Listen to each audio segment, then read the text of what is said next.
Oh, baby.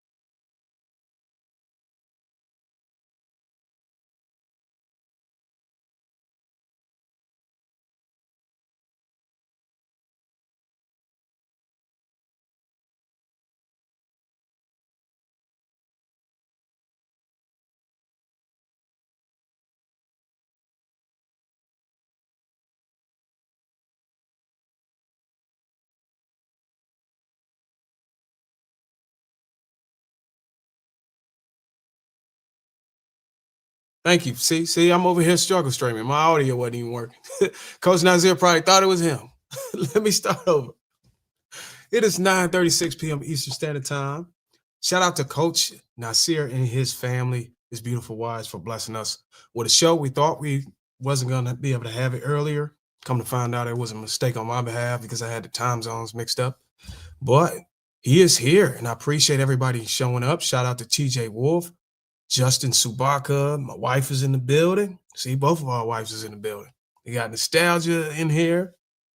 Mr. High Def, China Land, Lyman Green. Appreciate everybody for pulling up.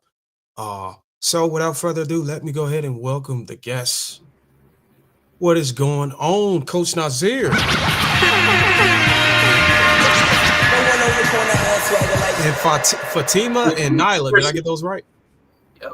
Coach Nazir, Coach Fatimah, and Coach Nyla. All coaches. Indeed. How wonderful. So you already know me, and everybody in the audience already know me. So I'm going to just give y'all the room to be able to introduce yourselves.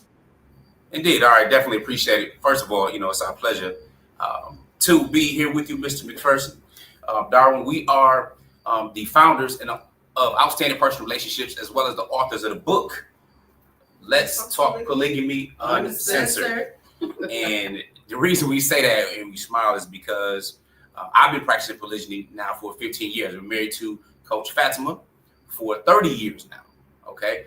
And been married to Coach Nyla for 15 years. So that is practicing polygyny. Just for clarity, polygamy means a spouse who's married to multiple spouses. Polygyny, we're not mispronouncing the word, that means a husband who is married to multiple wives. So I do have 10 biological children with my wives. I have 7 with Coach Fatimah, then 3 with Coach Nyla, and also 2 bonus children as well. So that's a dozen. About half of them are adults anyway. So with that being said, though, I appreciate you because you've been in the dating market, you've been in the marriage market, and let a lot of people know about many of the different dynamics. And you guys have touched on polygamy before, some different interviews that I've seen. But now it's really time to talk about it from those who are living it, and also understand that polygamy is really just an ancient solution to a modern day problem. So we all, we're open for you to serve you, your audience as well. So feel free, man. Nothing's really off limits. And like our book says, it's uncensored. So, no questions are off limits, man. I know people have a lot of myths, stereotypes, intrigue. We're here for it. Let's go.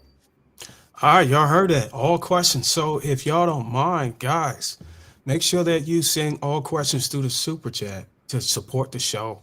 And I appreciate you, Coach Nazir, for clearing the terminology up with polygamy and polygyny, because that's important. Because I think most of the guys I know prefer the polygyny, where it's multiple wives.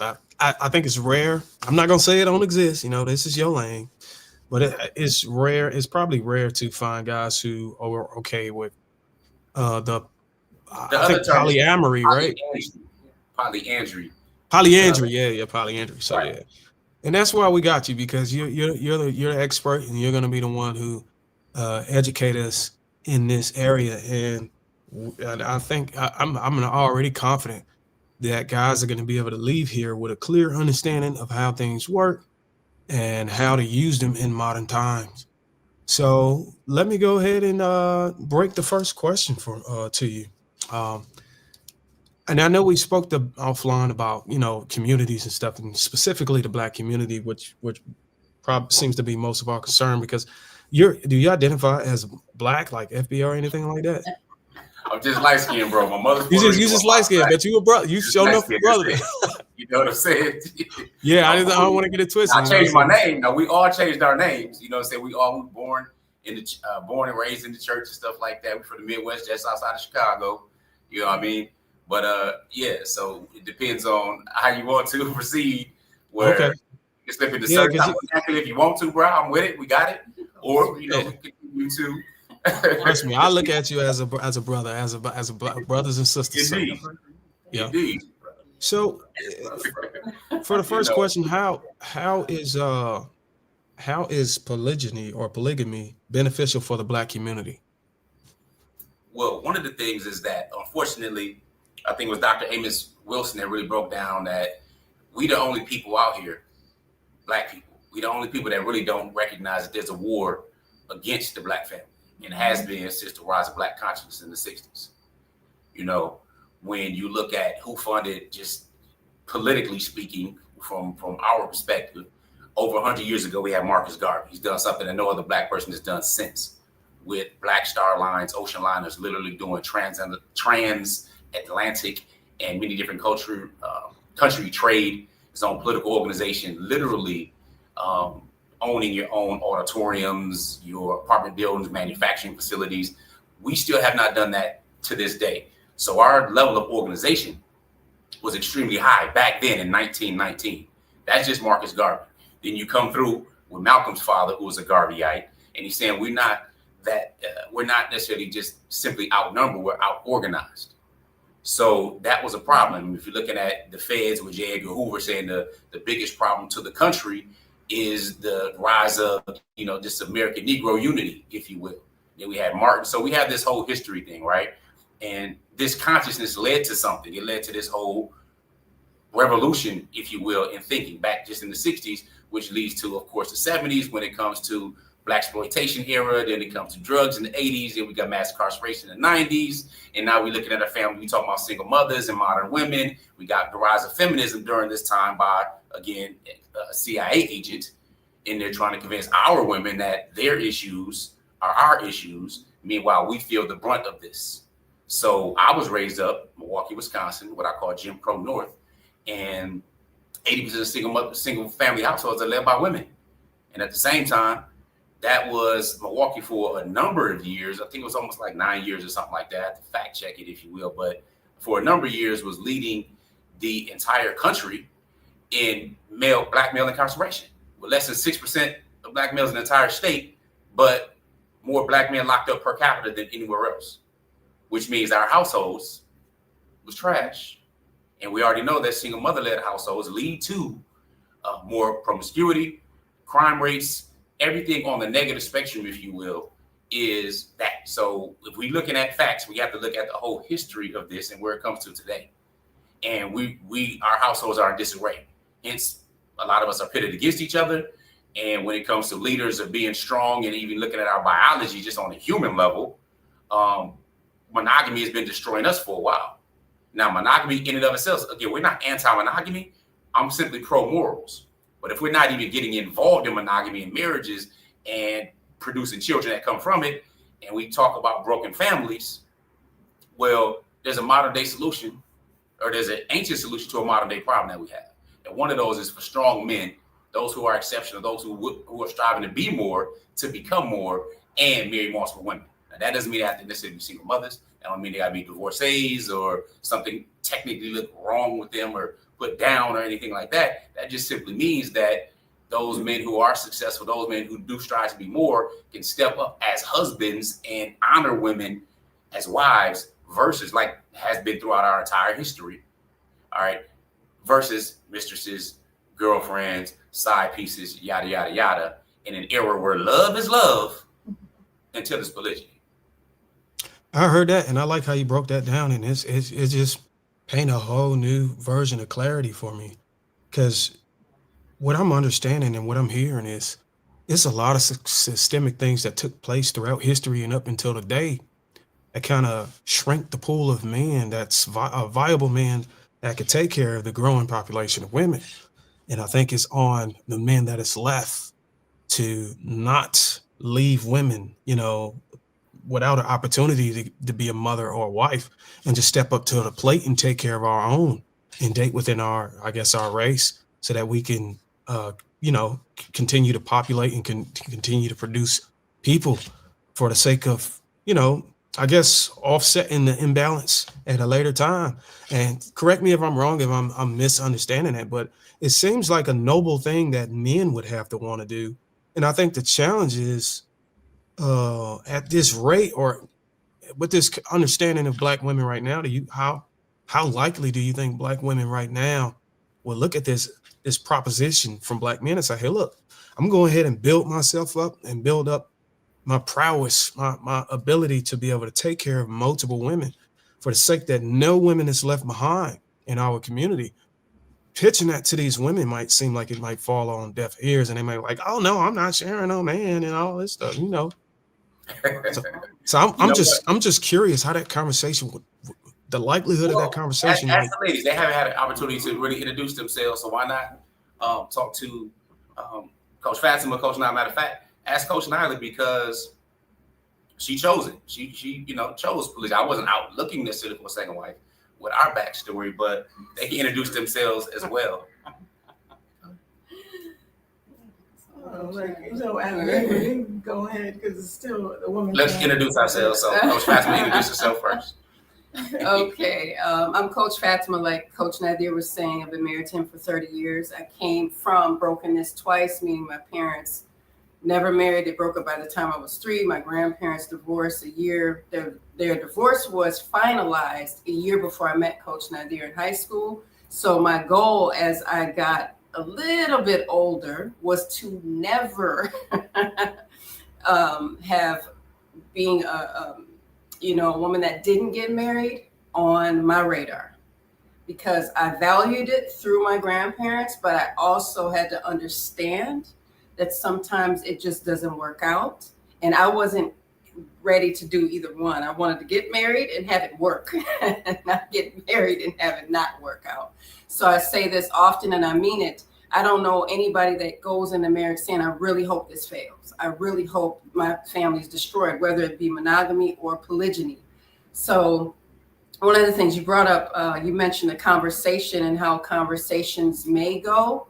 I think what we have done in the Black community is oftentimes we've made it unsafe to talk to one another about what we're going through individually, even though we are married.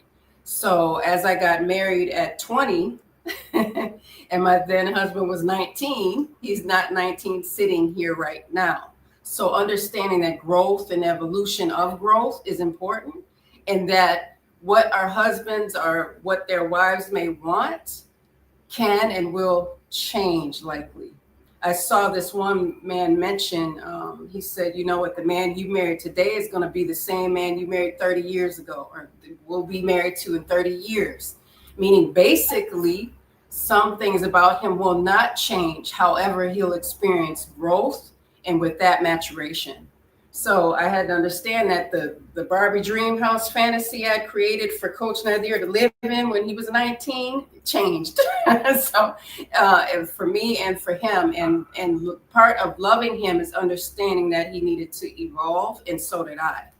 And that might look like polygyny, but having the conversation is important. But also, if our husbands want to have it with us, are we willing to listen to it? I wasn't, because I'm like, part of that conversation means I'm going to be sharing resources. I'm going to share you.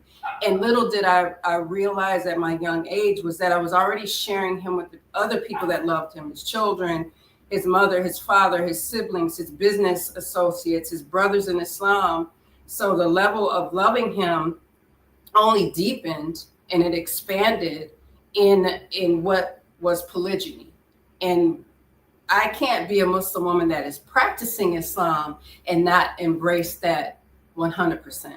So I had to grow up a bit. But having that conversation in a safe environment for all involved is important. So we can get some clarity, even if it's our husband saying, I don't know the answer to that yet, but I want to figure that out. So yeah, that's my take on that. So aligning with the faith had a strong influence on you being able to be down with the program. Well, I understood this as I was in a meeting in Chicago. Somebody said, look, you don't cherry pick it. You don't say, I like this today, I like that today, I like this, I want to put this back up. Oh, no, it all comes with it. It all comes with it. And there's wisdom in it. And there's safety and stability in it. So is it safe to say that Coach Nazir is the one who introduced you to the Muslim faith or Islam? He gave me literature on Islam because all I knew, and it got me in trouble in Christian school. I said, okay, how do we have God and then the Son of God and then the Holy Spirit and they're all God? And I'm telling my Christian teachers, you all taught me math, and that math is not adding up. So, and they would just chop me off at the knees and say, we don't talk about those things. You just follow and be quiet and sit in your seat. And he did introduce me to some literature, and I did go to different meetings and talk to women, and I ultimately took my Shahada, and which means I took the oath to become Muslim. Okay, so So it sounds like that is a very, very critical factor for the man to have to be able to introduce a principle or a belief that has some type of structure that you can go look at and be like, okay, that seems true, and it's touching me spiritually, and I'm willing to be down with it. Versus a man that don't have any principles at all. He's just saying, yeah, I want you to believe what I want to believe, or go my way and direction. And that's why I try to preach. So to speak on my content is men need to have some type of principles that they believe in, that they subscribe to, that is higher than themselves, that's holding them accountable. If you want your wife to be submissive to you, I think she get an ease of mind knowing that you're not just going with the flow. Like you literally live by some type of thing that came before you. So, and I know the other, was it Coach Nyla is supposed to go next? Yeah, let's get you in there, Coach Nyla. Oh, okay. Well, with me, yeah, of course, Coach Nyla, married to Coach Nazir for over 15 years in polygamy. The just backstory, raised by a single mom who was raised by a single mom. So I was kind of that person, I was that person that we talk about in the Black community, where it was, the family that you've seen was raised by single parents. And the single parent was the mother. And not only that, I didn't see the beautiful love story, the marriage story, anything like that. Marriage wasn't even on my radar like that. I've seen it on TV and things like that. That's the TV stuff. And it was, yes, the family dynamic of being, having children and I guess legacy, if you will, was in my head because I saw how my grandmother raised, her children, as so my mom was trying to raise her children. But then in the relationships that I seen, it was like abusive or stressful and struggle and things like that. And I didn't want the struggle love. I didn't want the struggle bus type of thing. It wasn't until I became an adult and just start seeing other things outside of my circle, outside of how I grew up. And I saw that, okay, wow, marriage can be a beautiful thing. And marriage could work, because I remember at 14, I was like, oh, can I have a child? And I didn't have a child at 14, but I was like, can I ask my mom, can I have a child and just kick the guy to the curb? Like that was the mindset, because there's certain things around. And she was like, yeah, but why would you want to do that? She was like, that makes no sense. Like, you just see what's around me, So later on, just growing and learning and seeing all this beauty that can actually happen. Being married, like that is something that I would want. Now, fast forward, I get married, marriage didn't work. I was in monogamy, divorced. That didn't work.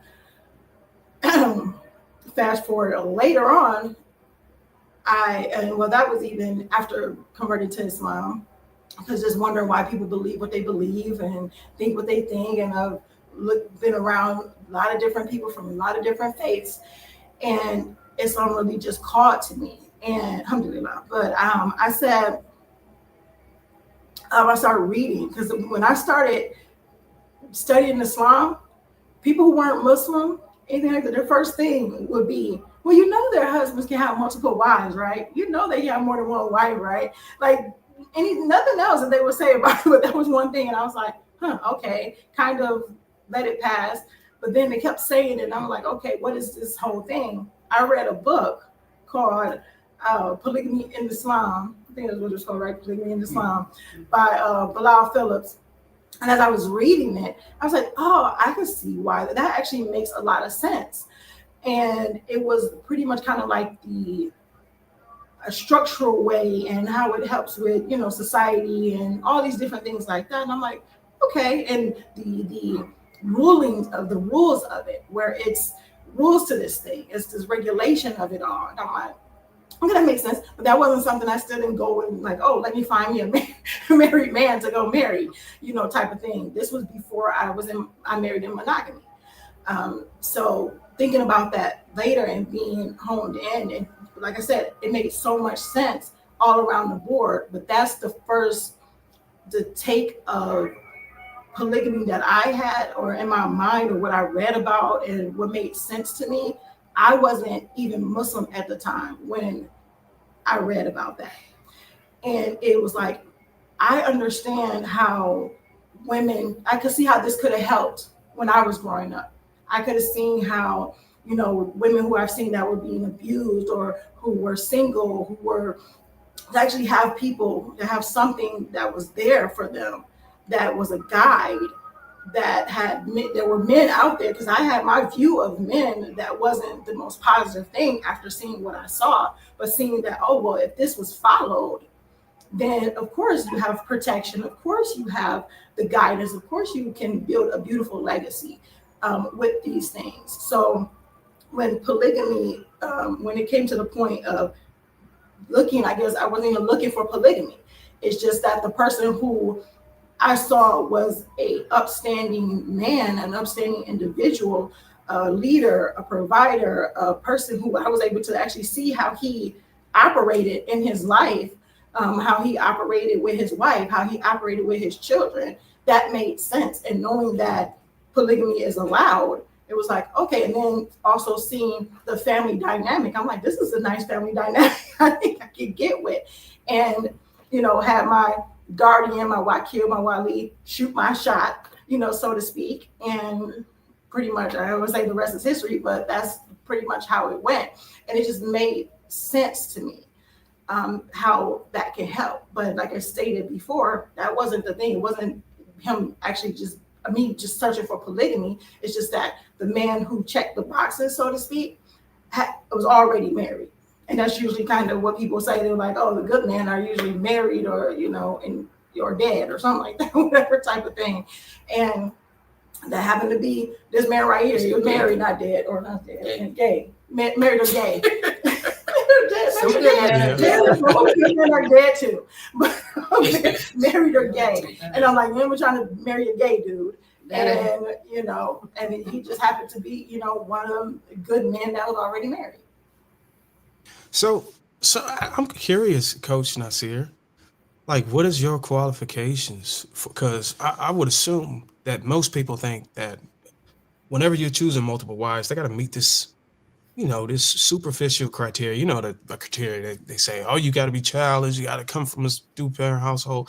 It seems like y'all are like debunking all the myths just within 20 minutes of this show, that you don't got to pick the cream of the crop to make it work. It can actually work if all of y'all are able to align. I'm just curious for like, what is like the most critical, or what is the most important criteria for you as a husband selecting a second wife or even the first wife? That's first of all, that's a really important question, and that's where we come in from a different side, because right now what you're looking at and what we're talking about, we pretty much in chapter 15, if you look at it like that, right? We didn't have anybody the reason we wrote the book, because it didn't exist in a practical fashion. You know what I'm saying? So it just wasn't easy at all. It's a lot of struggles, a lot of challenges, especially the first 5 years. All right, and I don't want to give the false impression as though, oh yeah, polygamy, let's read about it intellectually. It's like, oh, this makes sense. It's great. Let's move forward. You know what I'm saying? But in reality, I could look at it and say, all right, think about it from this perspective. You have people like, let's take people that are known, they're talking about their relationships right now in the meeting. You have Steph Curry, and you have what his wife is doing, right? Put her to the side with the way he's being disrespected and stuff like that, not honored from a wife perspective. But do you think Steph Curry has the ability, the monetary ability, to go ahead and marry more than one woman, make her a wife, have more children, take care of all of them, right? But our society only says one. You only get one. That's it. It's a wrap. You roll the dice, like Eddie said in Raw, you might crap out, but that's it, right? He has the ability. He seems like a nice guy. I don't know him personally or anything like that, but you got him, you got LeBron, you have athletes. When you think of groupies, do you think of a whole bunch of men rushing the stage for a female artist? Or is it the other way around? Other way around. Right? Exactly. Drake makes songs about it.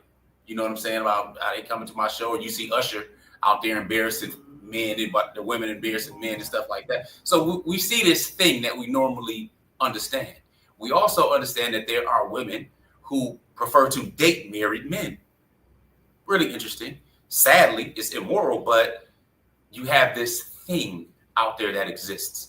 Some that are sugar babies, some that are well-known mistresses, some that are grandmothers and grandfathers had secret families and stuff like that they were taking care of. That's on a hush-hush in our community. What we're simply doing is talking about honor. Now, we talked about it from our religious perspective. Islam, it's in all scriptures. Polygyny is in all scriptures, whether you're talking about King Solomon with 700 wives, 300 concubines, or his father David with multiple wives, Abraham and Moses, all of that. But I don't lead with the religious part of the discussion because that part doesn't matter. From religious to spiritual to non-spiritual, polygyny is in every culture. Okay, Islam absolutely came and restricted it to be married to 4 women at one time. So though I'm married to these 2 women, I can marry 2 more, which leads to your question. How do you qualify for something like that? How do you even quantify, right? Specifically speaking, there are what I call the measurables and immeasurables. This is what we work with our clients and students and whatnot. The measurables are relatively simple. Measurables can be calculated. That's time and money. That's where you must be equitable and fair. Time and money. And those things can be clocked, right? You can track them with an app. However, the intangibles, that's the different part. That's where the leadership, the emotional intelligence comes in, the ability to sit in your discomfort, to be able to communicate properly. So what we did was kind of break this down where we're able to assess where we are as individuals and then those who we pursue or are choosing to get in a relationship with. So I share with you, for example, and I know we're a little far from the camera, but this is what's called, and you could, if you could put that, share it on the screen.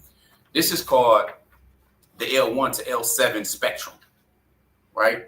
So men and women, we developed this after dealing with so many of our clients and everything else. So basically, the lowest level of person is a level 1. That's the corrupt. We don't even deal with them. You don't deal with them. These are the worst of society. These are the people who go ahead and unalive. These are the people who are the predators, the molesters. These are the worst of the worst. These are the ones who really don't deserve to be here. And when they're gone, we know they're going to hell in a handbasket quickly. So we skip past L1 to really L2. L2, the combative person, the person that is not as cold and calculating as the first, but these are, for example, if you look at the women's side, these are the ones who fake pregnancies. These are the ones who get the fake ultrasounds or go to the website. What's the website you were telling me about? I can't remember, Like but you can buy a sonogram on Etsy. You know, these are those type of calculating individuals. These are the ones that are like, well, I'm going to take the kids, or they do take the kids and disappear from the other parent, right? That's the combative, the one that always has an issue, the perpetual victim, but they use that to specifically manipulate. These are unhealed, not trying to be healed people. All right, then you have the cynical, they a step above, but still challenging. Now, most people fall in kind of L4, which is the conformist. This is where you pretty much go with groupthink. You know, I had a sister code, for example, where many just refuse accountability, period. And then you get around somebody else. These are the ones that think that body shaming is like a thing versus, look, you need to be healthy. Being morbidly obese ain't it. Lizzo is not the goal. But, oh my God, how dare you speak against that type stuff? That's the conformist. The climbing is like, look, you know what? Maybe I am wrong. Maybe the outside of me is a reflection of the inside. So maybe these extra lashes and the hair on my hair and nail on my nails and getting injected and all that kind of stuff really ain't it. And men are saying they really not attracted to that. They prefer natural. But instead of disbelieving and believing the sister code, for example, they climb and they have some form of consciousness. The competence, or L2, these are people who are actively participating in their own healing. They're recognizing how to think on their own.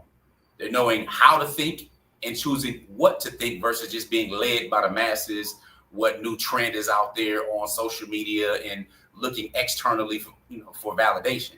Where the crown, of course, is the peak. These are those who are mature, those who do have wisdom and have learned and are willing to mentor and help those who are conscious or who are climbing, if you will. So I know that was a lot just in that couple minutes, but being able to really look through these 7 levels to find out where you are honestly based on your behavior, your patterns, not where you think you are, being ego driven, like many men are like, well, yeah, I'm competent, I'm this and that. When the reality is, if you aren't able to, like I wasn't at the beginning of polygyny, if you aren't able to have a fearless conversation regarding something and really stand in that and make sure you're controlling your emotions, no matter what storms or tears and challenges come at you, then no, you're not as high as you may think you are. Many men come to me and they talk about, well, I have the money, I have this and that, but she still ain't listening. Well, one of the things is that we're not as strong of leaders as we may think we are, or you got to check her level and kind of see where she is at the same time. Because since this is an alien concept, then what it does is it weakens men. And when I talk about monogamy in general, when I'm saying I'm pro morals, again, this is for exceptional men. It's not for everybody. One, it can't be for everybody because there's not twice the amount of women on the planet that it is men. Now, if you're in Atlanta, every man, well, every black man except you could probably have polygyny because there's so many, there's a plethora of many more women in Atlanta than it is men. But that's just in locally and geographically for a number of different reasons, especially out in ATL. So one, time, money. The other part, the leadership really has to grow. And we have a framework for that actually called FRAME, where for men, it's being fearless, reliable, ambitious, masculine, and exceptional. And for women, it's, I know I've been talking for a minute. I want to be hot about talking. It's feminine, take our respectful. Respectful, admiring, affectionate. Yes. Mature and exclusive. I'm like, yes. FRAME. Yes. That's excellent, man. And I got to tell you, I think you probably know this better than me, but I would say that most black men probably would be more open to this dynamic of relationship more often than the women. But it's hard to really say that because we really haven't understood we haven't really indulged in conversations in these spaces to see the woman's point of view like that. And like you said, the conformance or the sister code probably is a barrier that keeps her from being open to talk about it. She may be inclined to talk about it, but she might be like, damn, what is my mama gonna think? What is my homegirls gonna think? They're gonna call me. So she might just be undercover interest. But I would say that the main struggle for me in my experience is the exceptional part, that hurdle of being an exceptional man. And I would assume that has something to do with his socioeconomic status as well, because if you're gonna have women, and you can educate me on this, if you're gonna have your women resting in femininity and maintain these critical traits or qualities, characteristics that she has to do to keep the relationship stabilized, you may not be able to have them going out into an employer for 40 hours a week. You may have to just hold it down, which makes the argument that being exceptional is key. Would you say so, or is there more? Yeah, absolutely. I agree 100%. First of all, the stats say 80% of affairs happen on the job. You know what I'm saying? So just looking at it from that perspective, or at least those are numbers that were out there, one. But two, as a man, when you're thinking about it, if you look at, say, looking at these singers, right? The entertainers, you have a Drake. He did a whole video. I forget the name of that song. where he married a whole bunch of women at one time. Right? It was like 30 or 40 women in the video, right? So yeah, I saw a clip of that. That was dope. yeah, you know what I mean? So looking at that, it's not necessarily looking at him being an exceptional man. This woman might have had the same mentality with Sister Cole. However, for the right man, she decided to attach herself to that, right? So one of the things we strongly advise, of course, in frame when being exceptional is, one, the exceptional part, your character needs to be exceptional. So many women say they like honesty, but they prefer an ugly lie to a beautiful truth. You know what I'm saying? Or a beautiful lie to an ugly truth, if you will, whichever way you want to look at it. Meaning that, all right, if I come and I'm saying just up front, look, I'm a polygamous man. This is my goal in the future. Oh my God, no, I'm not going to share. I'm not going to do this and this and that. Okay, did you really value the honesty at the time? Or I didn't know much. I didn't know about polygyny. When I got married, I initially got married at 19 years old. And I think it was Muhammad Ali or somebody said, look, if you still thinking, if you 50, you still thinking the way you at 20, you just wasted 30 years. So that was a process of evolution to choose polygyny. And that's not easy on your initial wife you married to anyway. But you have to have strong enough character to deal with that and deal with those storms. So when I talk about polygyny, this is for men who already and are ambitious. That means you can look at your trajectory financially and otherwise, that you're going in the right direction. You having plans and working to go in the right direction. It's not a struggle bus love. Hey, look, let's all get together, put our paycheck to this, and then we're going to make more. What? That doesn't make any sense at all. You know what I'm saying? So that doesn't provide any type of comfort or stability, any type of vision that you're working toward. If you're a man, you want to grow and actually build legacy minded. These are the men I'm talking to who are legacy minded, moving in that direction. You're already good and secure or on the way to making that happen.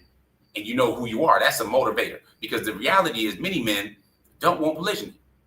They don't want the responsibilities of polygyny. They want multiple women. You biologically wired for that. That's how we design.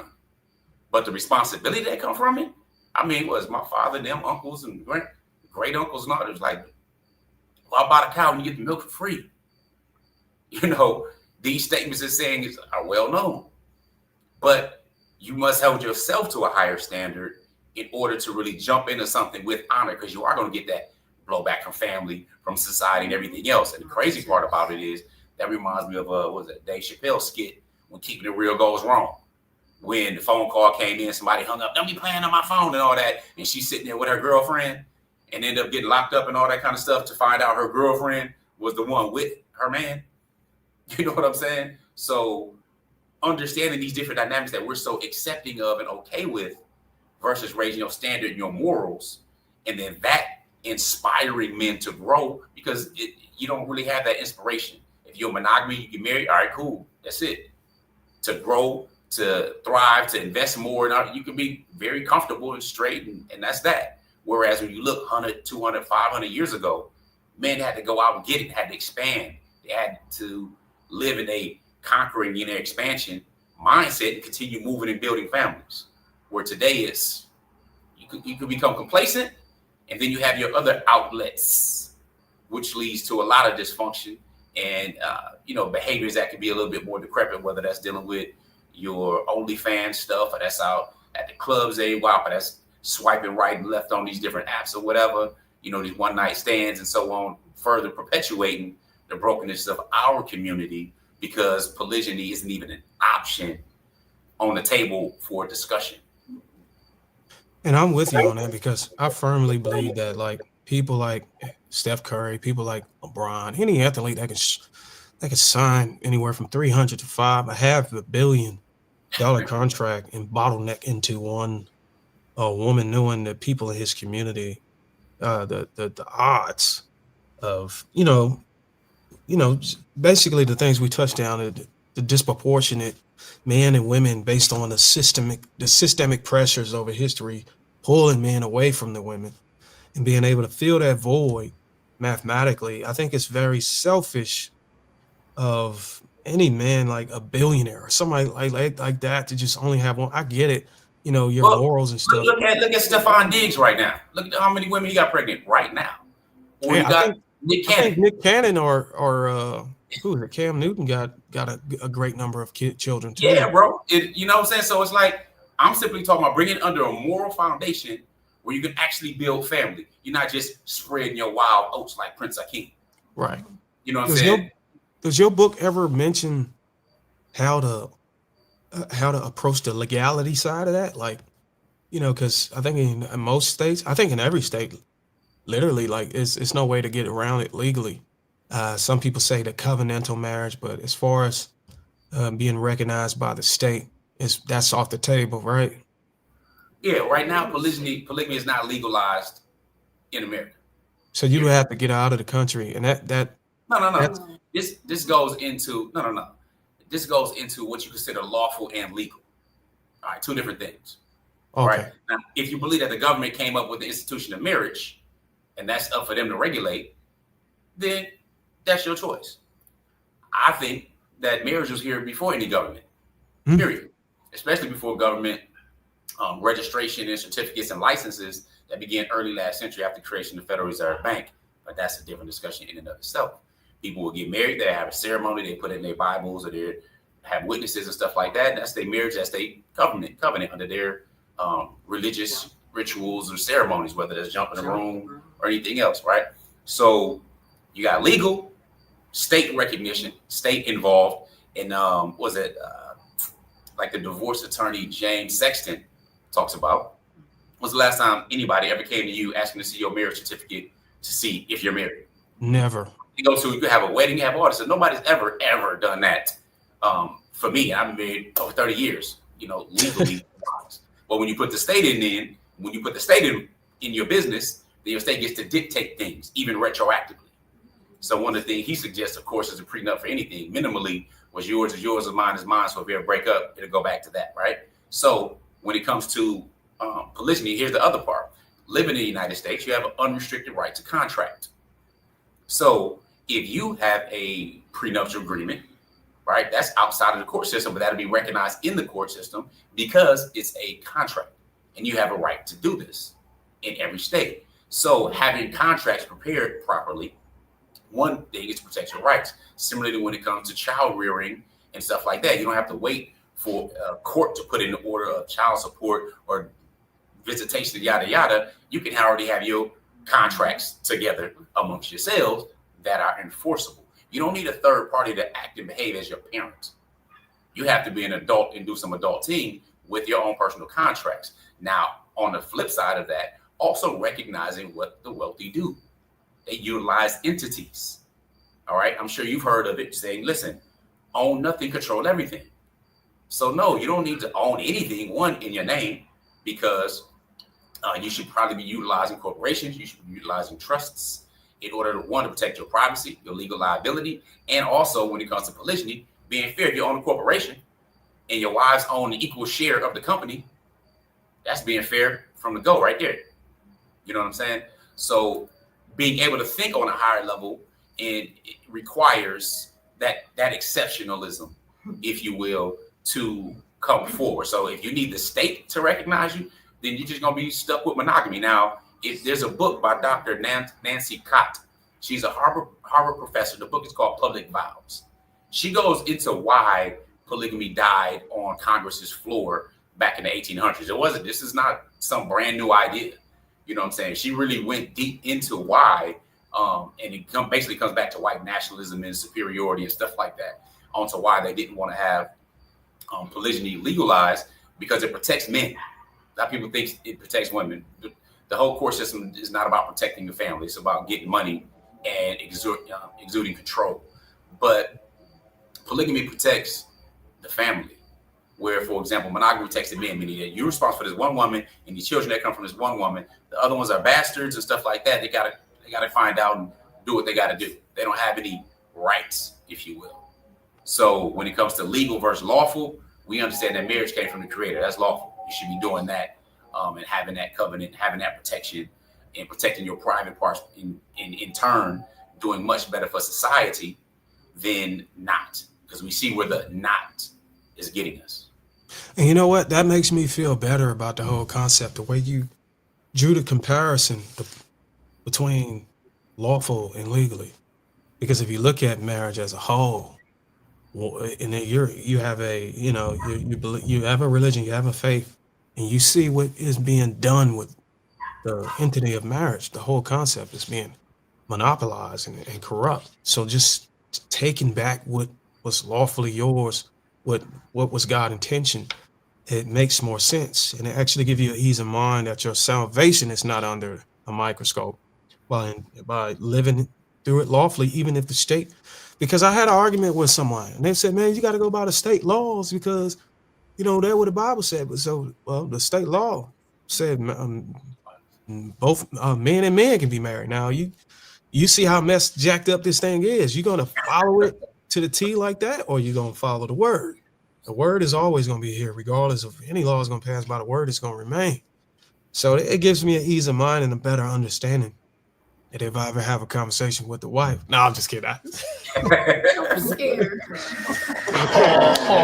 Hey, look, let me make sure my wife ain't in the chat, boy. See, if you're nervous, man, we got to be able to be safe enough to have them conversations. Hey, look.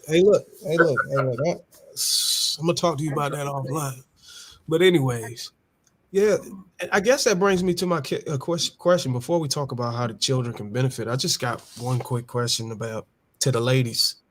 I without a shadow of doubt, I don't believe that it was any struggle for you to say, hey, Dad, what you think about me having multiple wives? I'm like, right on, son. Go ahead, champ. But for the women, though, I know your mother or your sister or somebody was like, or your father, how do you reconcile that conversation with your father? Be like, yeah, he's already, and I think I'm talking to Nyla right now, like, yeah, he already has a wife. And then your father be like, hold on now, you know, like, how did that go down? If you don't want to tear open old wounds. I'm going to step out for a second because I got to pray, and you can talk to ladies in a minute. Here's the interesting thing.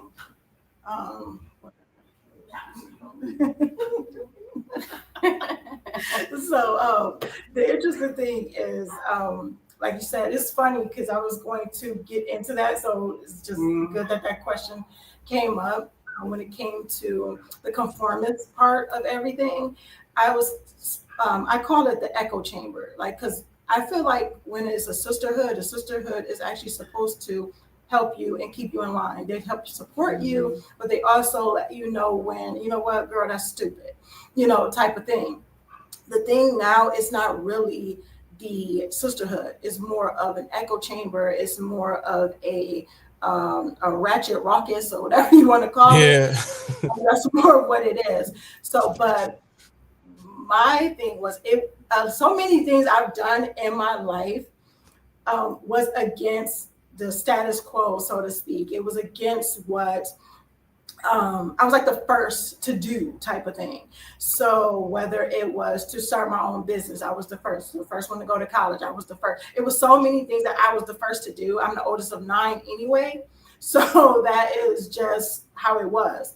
However, I was the first to convert to Islam. So it was so many different things that I did that was like, it almost was like, here she go, or maybe it's a phase and we'll see how this is gonna play out type of thing. When I think once it really started with the going against the grain, if you will, where it became that one thing was starting my own business. That was the first thing, because it was to go to school, get good grades, did all that, whatever, went off to college and realized that it just was a big scam. I mean, not to, it is what it is. Be real about it. I was paying a lot of money, and by the time you get out, the jobs that you were going to school for don't exist. So when it comes down to it, I was like, you know what, I want, and then I ended up having a child while I was in college. And this was before Islam, this was for all of that. And I'm like, I want to be at home with my child. I don't want to be that person. And fun fact, my career of choice and what I was studying was to be a pediatric neurosurgeon. So I wasn't going to be at home with my child. So I was like, I want to be at home with my child. Somebody during a busy day came to me with a business opportunity. I was like, let me check it out. And it was going on from there. My family didn't like it because it was like, oh, it's a scam and this and that and all these different things. So that was that. Then I converted to Islam. Then it was like, oh my gosh, how you not following what we believe and this and that and the other. So that wasn't. So I've had the, part of issues. I had the issues that people were, that people had a problem with. So I had to be more. I had to be confident in what I was doing, even though I was scared, even though I didn't know, even though I had to learn along the way and learn as I go and learn and grow as I had to grow to it and learn. So when it came to polygyny, and it took a while before the family talk kind of like died down for the most part. And that was mainly my mom, love her, but it was her because she'll make the side comments like, well, I can't, it wouldn't be me being, with a married man, or, I don't do that, type of thing. It was these little side jabs, if you will, and. But no shade to your mama. She got a man? You said what? But no shade to your mom. Do your mother got a man? My mom was married at the time. My mom was married at the time. Oh, she was married at the time. Okay. Yeah, and I say she was married at the time because she was, like I said, certain relationships and certain marriages. And her marriage, she stayed in a marriage for 20 years, over 20 years, that was draining her and just was very detrimental to her. And she kept on and she kept trying and just finally not. So when I think about certain things, and even nowadays, just thinking about it, I still think it's the echo chamber that will stop her from. And she has somebody now who's very wonderful and everything like that. And, he wants to marry her. So that's great. And I like him. So it's different. But it still was this thing because that's not something that society put out there. It's like, okay, well, you are less than, like, I still get this to this day. I'm like in my co-wife's shadow. And I would say that where even when we're doing business, people are like, well, you don't know what it feels like to be this. You don't know what this looks like. How did you not understand that she would be upset? How did da. So it's like bad guy. So not only was I getting flack from my family, which is like, how come you couldn't find your own man, or those type of things like that. In society, that's what you hear. You constantly hear that. Not the point of that. Yes, you understand that this man is married, but this man, and I tease, I say married but available, but that's not where it was just only Coach Nyla. There's men out there, like he talked about earlier, having these exceptional people out there, these exceptional men, but the conversations aren't being had because the conversation, and whatever conversation actually being had, is that it's a negative thing, that the man is only out for his lustful desires, that the women who decide to want to practice it, they're either desperate or they're home wreckers or anything like that. And I remember having a conversation with my uncle. Like I said, no one else in my family that I grew up with is Muslim right now, but I had a conversation with my uncle because he was pretty much juggling two women. And I asked him, are you, did you tell either one of them that you weren't with the other? And he was like, yeah. I said, okay, but do you want to be with them both? And he was like, yeah. I was like, well, be honest, say it. Yeah. I mentioned earlier about they say they want honesty, and we say we want honesty, but we don't really value the honesty when it's kind of against what we want or what we want to hear. However, we still respect it. We still respect the honesty. Now, we may be emotional at a time. We may be upset. We may have to reel it back in and say, let me think about this for a minute, because people got to understand this. We as women are selfish. We're selfish. Yeah. I don't care if it's a incoming wife. I don't care if it's an initial wife. I don't care if it's a daughter. I don't care who it is. We are selfish to an extent that we want what we want. And when I say we want what we want whether it's happiness, whether it's fulfillment, whether it's this thing. And we figure out, okay, how do I get these things in my life? It's not always about, even though we're nurturers and we think about that for our children, but we are of this mindset that when I'm good, everybody else is good. And that's the story that always been fed too. When we are good, everybody else is good. We just have to understand that our being good should not come at the expense of other people that we love. This should not come at the expense of this.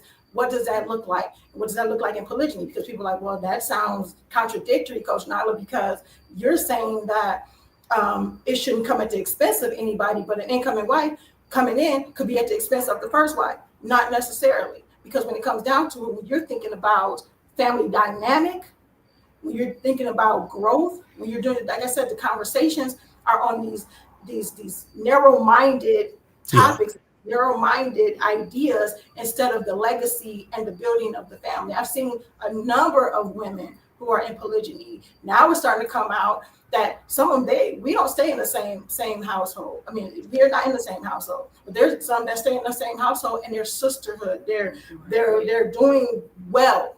You know, then you got some that don't stay in the same house and that's doing well. But a lot of people who are doing well, they keep it under wraps because of what society is putting out there of this negative stigma about a man marrying multiple women, which he is marrying them. He's not just, petting them around, or any type of woman that is okay with it if she's an initial wife, or if she is looking for it as an additional wife. So it's really interesting, but we're so scared about what the people say, that it's like, okay, this is what I know that could be good for me, but the people who aren't living my life, I'm letting them control my actions and my thoughts.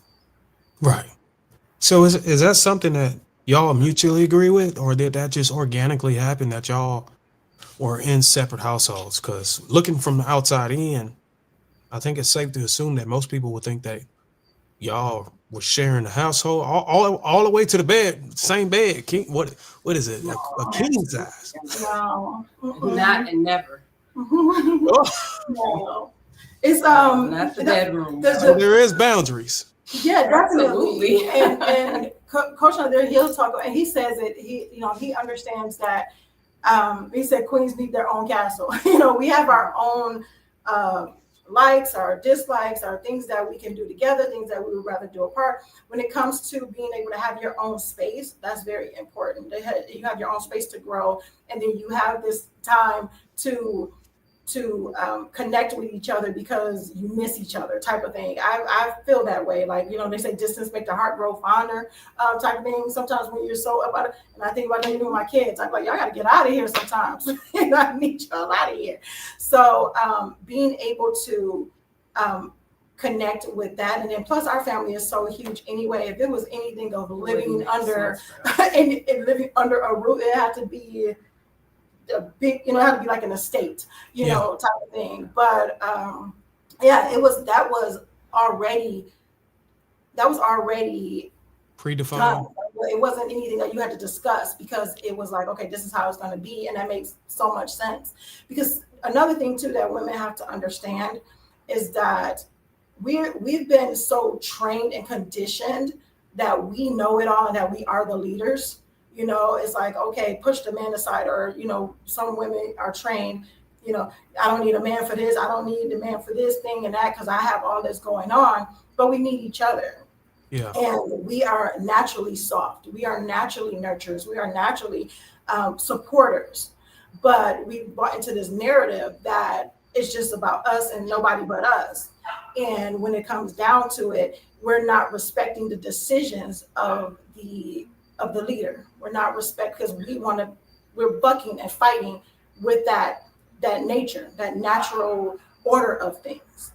And so when it comes down to it, when the husband, it's kind of almost like, well, he doesn't have what's best for everybody in mind. So I need to step in. I need to check this. I need to do this. And a lot of times, because we are natural nurturers, we do run on emotion. That's what I said. We could be upset. Like, he may already have this whole thing thought out and he talks about it and we're upset about it. Now, we can step back and think about it for a second and be like, you know what? Because 9 times out of 10, he was right. 9 times out of 10, it was an emotional thing, an emotional reaction. And that's what a lot of things come out of if you're not intentional with stopping to think about certain things. You have this emotional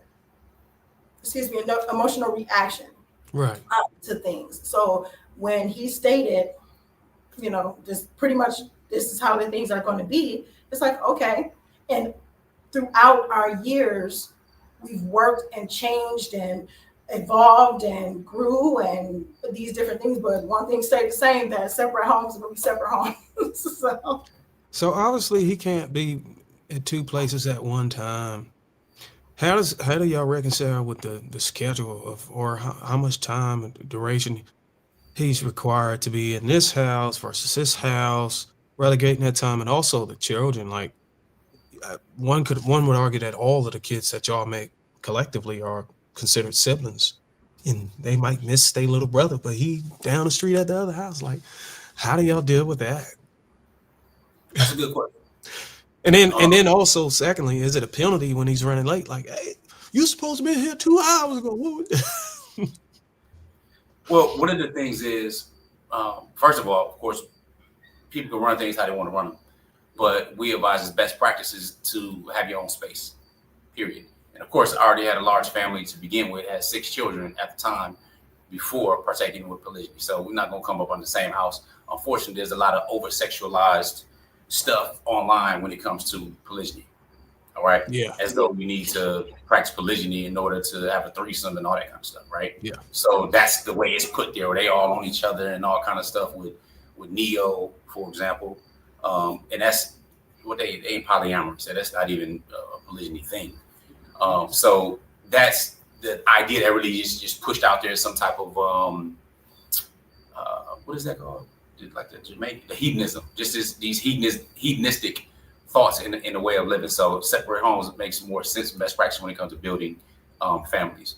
Now, we've always lived in close proximity. Like right now, we're literally neighbors to each other, right? So that's not a problem. And the way I set my schedule up is that on a daily basis, I rotate. So in the evenings, I will switch houses personally, but my sons, for example, we pray all together. My sons are praying right now. Right now, we're in Africa, so we're traveling. We've been traveling the world for the last few years. So it's 5 o'clock in the morning for us, or 5:30 in the morning, currently as we speak, right? So that means it's dawn. It's time for the morning prayer. They're all praying together right now. So they'll be back in a few minutes. I didn't go with them today because, again, with you.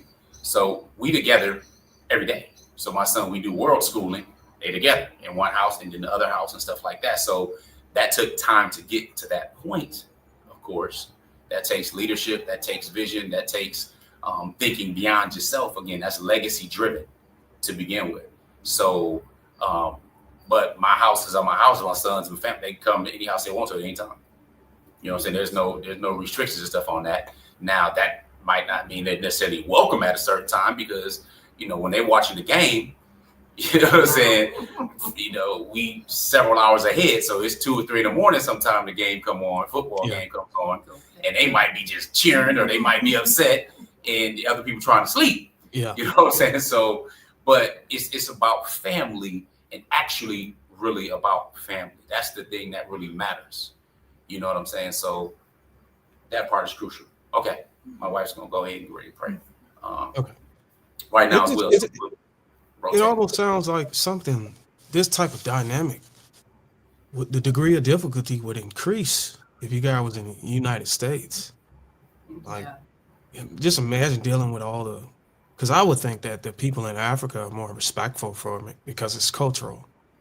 But being in like Atlanta and trying to maintain this and, you know, maybe go out in public and people judging and all this other stuff, I can imagine the tolerance a man would have to constantly put people in check and be like, hey, man, be respectful, you know, to my wife and just asking you stupid questions that kind of invade your privacy and stuff like that.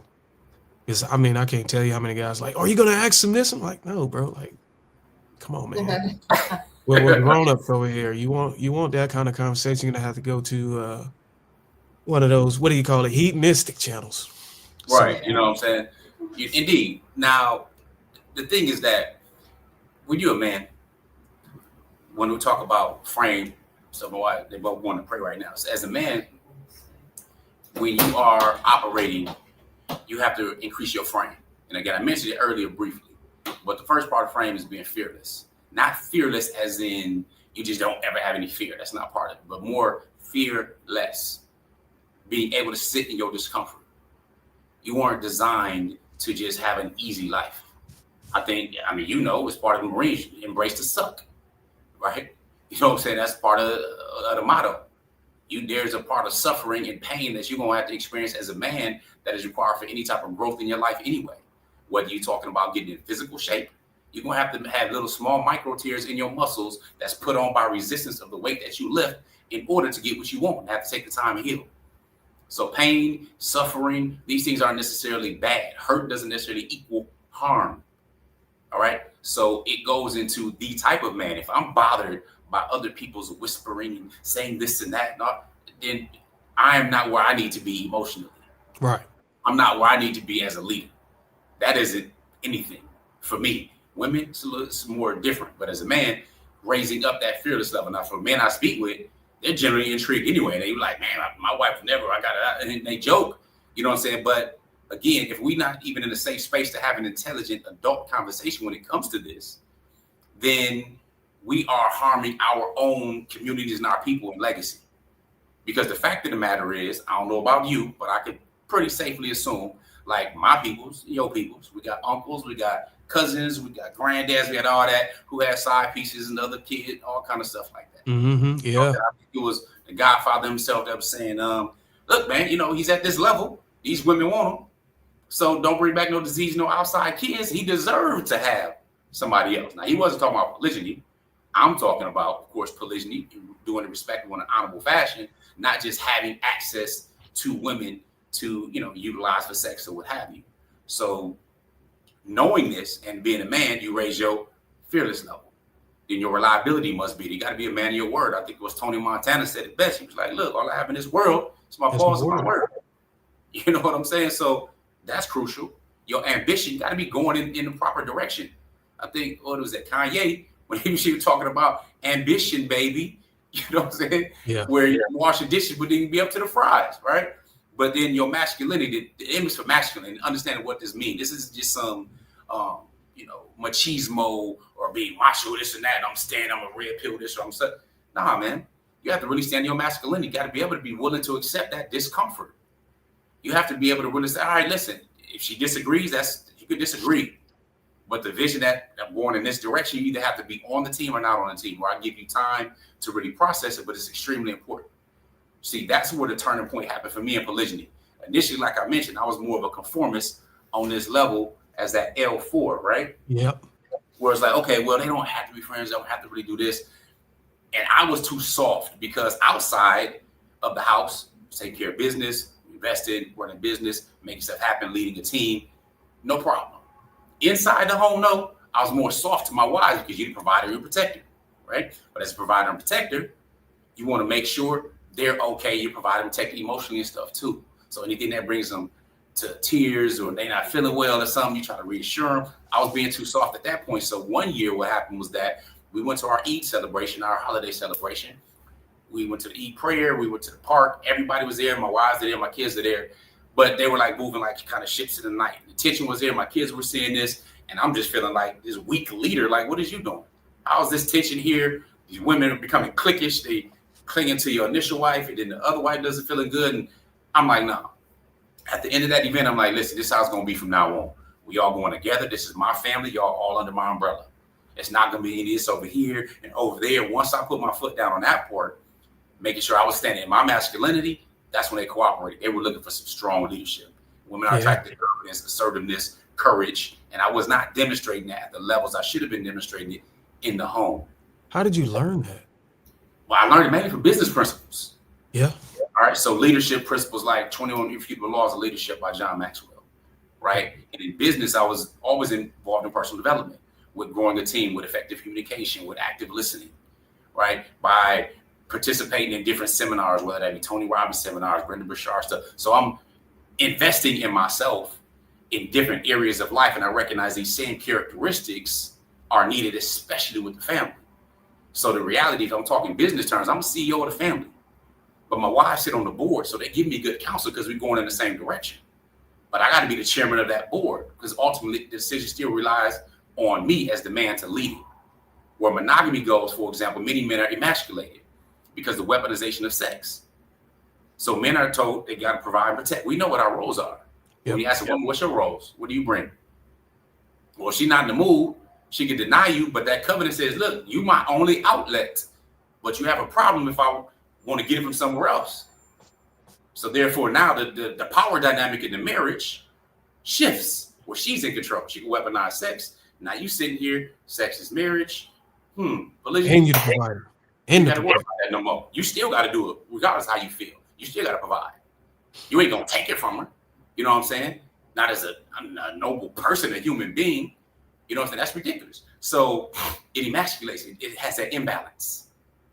So with polygyny, though, that part, that's gone. Now the man can still lead, regardless. Now, keep in mind, we living in this is a very new era that we live in, not just with technology and be able to speak on continents instantaneously without some satellite connection and all that, with airplanes flying through the air. Just 100 years ago, man, concubines were of the day. Yeah. Concubines was a thing. So today, men have lust, or if you're chasing your lust, oh, let me get married to somebody. How many people you know were virgins when they got married to begin with? I don't know any. So marriage, that's not the point. If you're talking about legacy and building and all of that and having some form of morality, that's where marriage comes in. Right. That's where it matters, because you got OnlyFans, you got pornography, you got jump downs, you got escorts, you got side pieces, you got all of that stuff is there for your sexual pleasure. Choose one. You got sugar babies, you got sugar daddies, now you got zaddies.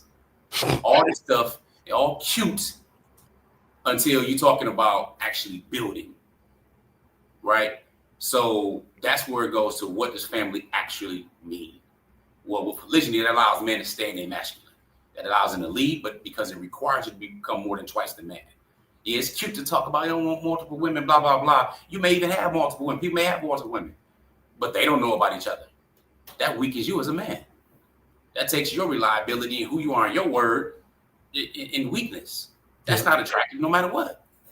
So understanding that means that increasing your frame allows you to separate yourself from the mediocre masses. And it's not that difficult. You know, average is the top of the bottom or the bottom of the top. Most people are stuck at average. They're okay with it. They talk big, but in order to walk it, that requires action of you. That requires a totally different type of person and a different type of mindset. So what if I had a conversation with my wife and we were aligned on it, and I wanted to go find another woman who's open to polygamy? Like, how does someone find it? All right. Well, here's the thing. That's just a good question, right? Because I get this asked. They ask all the time as though women congregate in areas together. Like, yeah, this is the polygamy, page or channel or city, right? The reality is that more you're attracted more than finding it and searching for it.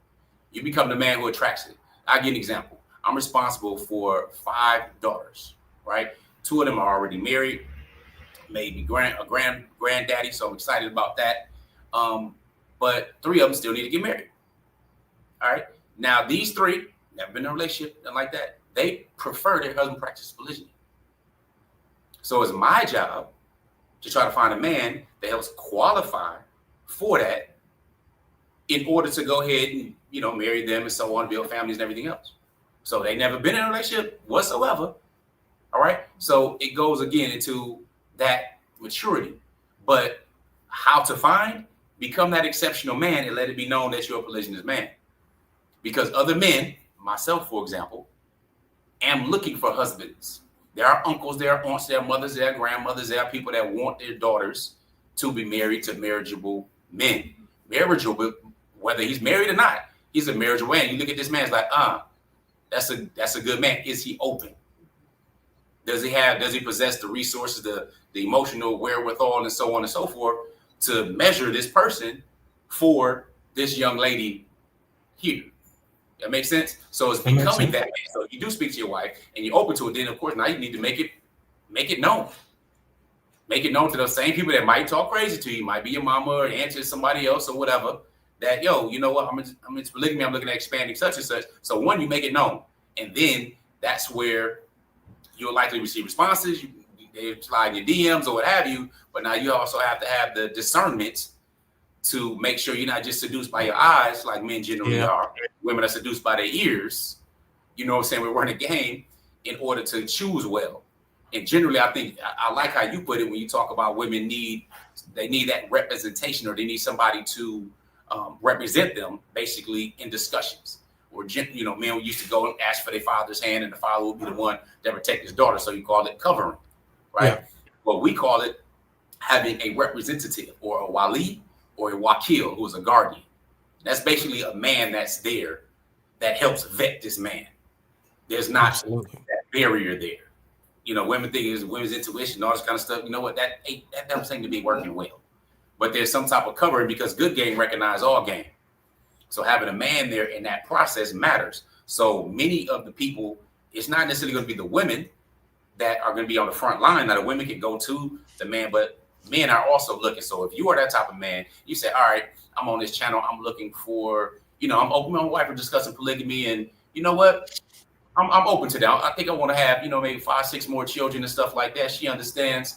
You putting that just on your channel, you'll likely get dozens of requests. Right. So that's that process. But what have you done? You've already demonstrated, look, I'm an exceptional man. This is what I do. You see what my thinking is, my emotions, so on and so forth. So people are already evaluating. So now you have people applying, if you will. But you have to have the discernment to go ahead and do it. But you already put in the work. You got to cultivate the field before you expect any type of harvest. So that's how you do it, by becoming the type of man that is an attractive man. Not just physically, that's important too, but working on what you need to work on to make yourself exceptional, like you mentioned earlier. So, and just to go back to the Black community, because I know we talked about the issues, like, what do you think is the most critical problem that polygamy would actually solve if a great deal of men was like, and women were like, yeah, let's promote this, let's champion. Like, where would that take us in the next 5 to 10 years? Well, where it would take us, interestingly enough, it would take us back. It would take us back where family values were honored, where you could look into a community and actually point out by name the men who are the leaders. Wow. So what men right now do you see on a national scale? What Black men are leading the cause for the Black family? We could look at Malcolm, we could look at Huey, you could at Martin, but we going back to the 60s. Yeah. Again, that's not unintentional. You know, so who is it? It's not Cornel West. It's not we can't point to anybody specifically right now. And that's not by accident. So one of the things it will solve, just one, is leadership. Identify the leadership. And you know that's important. I mean, coming from, you know, having a military background with your family. Oh, yeah, most definitely. You know, so when that doesn't exist, you can overtake it. You don't even have to even worry about overcoming or conquering a fight. I mean, they already self-destroyed. Yeah, you know, that's back to the self-destruction song from the 80s. You know, so one of the main things, of course, fatherless homes. We know the results. We have the data that comes from these fatherless homes. But somehow these women tend to still keep having kids. So there's not like a manless home. There's men that come through. But if you want to stabilize the next generation, if you want to stabilize the family, then you need a strong man there that's leading that family. If you want to destabilize it. And if you want to talking to you, but if you want to destabilize it, then take that out of the home. Take him out of the home.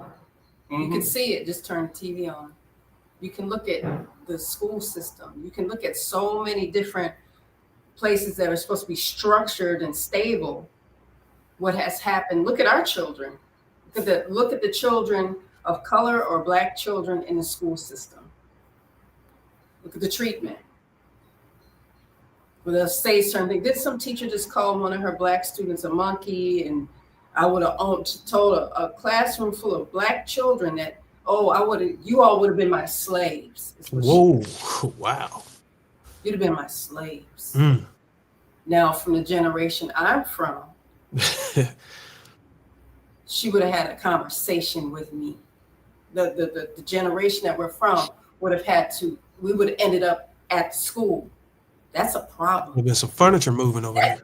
That's right. And we think violence is just with our hands, and it's really, that's the easy part. throwing hands. But when we start speaking it out of our mouths, that's a whole nother thing. So when people, we have Coach Nazir was talking about our daughters. So the majority of the children we have are adults, and then we have some little ones. So, but the ratio is more adults than the littles. However, I remember I was at a store somewhere with our 2 oldest daughters, and white lady, it's the usual suspects. She goes, one of our daughters is very fair skinned, and the other one is a honey color. So, and this was summer. So one of our daughters was a little bit darker than the other one. And that woman had the audacity and something else to ask me, did they have the same father? Like it was her business. But her assumption, because she's looking at a Black woman that's Muslim, and she didn't ask about husbands. She didn't ask about none of that. She goes, oh, do they have the same? Do you know what kind of mental health issues you have to be grappling with to ask? And I said, I'm just trying to go to the store. And here she is asking me about paternity, ethnicity, the stability of the home, and all types of stuff. Just walking out of the house. But then we put our children in the school, and then the teacher's going, well, you'd be my slaves. But who are the parents that are going to show up to this and say, you don't get to talk to our children like that. You've done enough talking and acting and being violent with our children and diminishing us as Black people when we're trying to build something. And they are actively destroying the nuclear family. And we're going, yay, look at that. I think that's awesome. Take our husbands out of the home, tell us we don't need them, and sell us on it. We don't need them, and then we support we don't need you all. We don't want you. We don't need you for anything. We don't even need you to parent our children, because these are my children, because I'm their mother.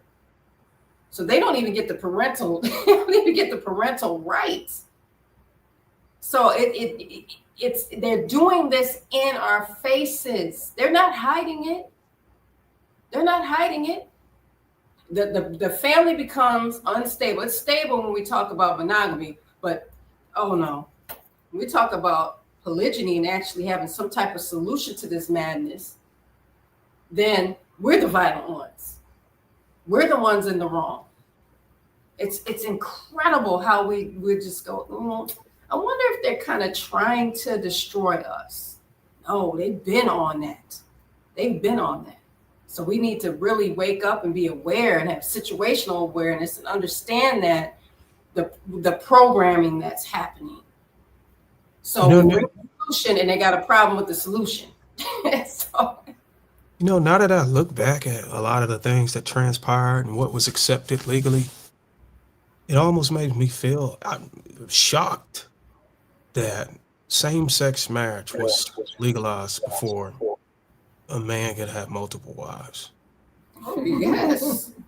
It's almost like it was intentional. Even like as a parent, it almost feel like the parent, not you guys, but just in general, parents would be more inclined to accept that their kid would represent with LGBT versus their daughter being married into a polygynous relationship, which is kind of wild to me.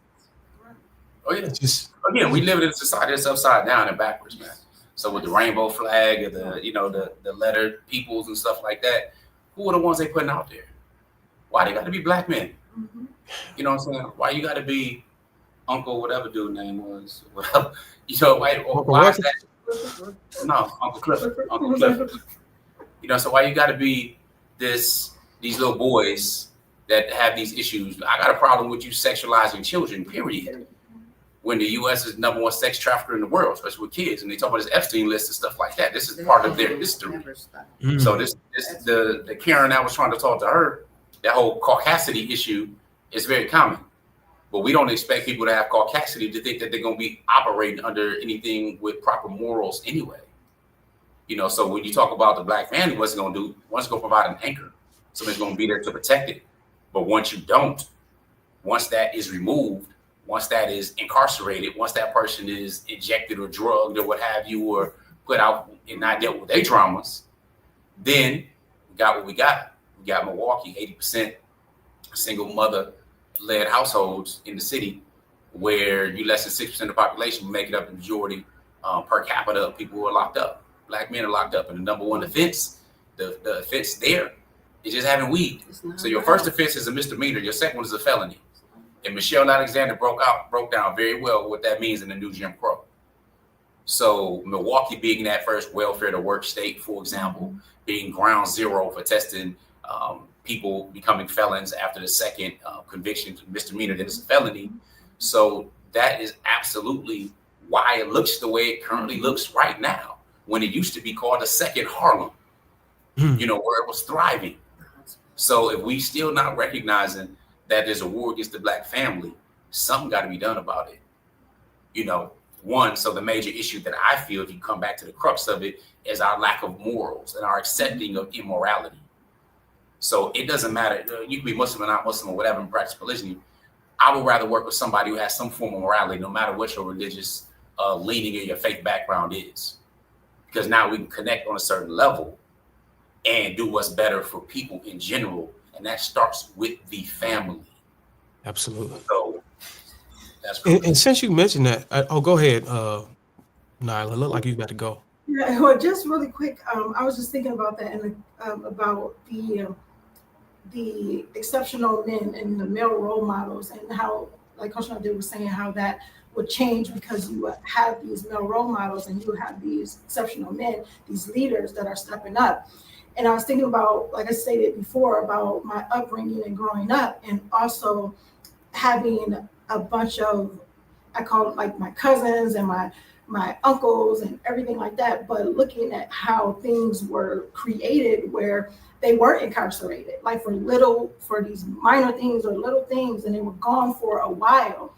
And I remember my female cousins and everything like that, we were talking about how we missed that. And I think about how things happen in our lives.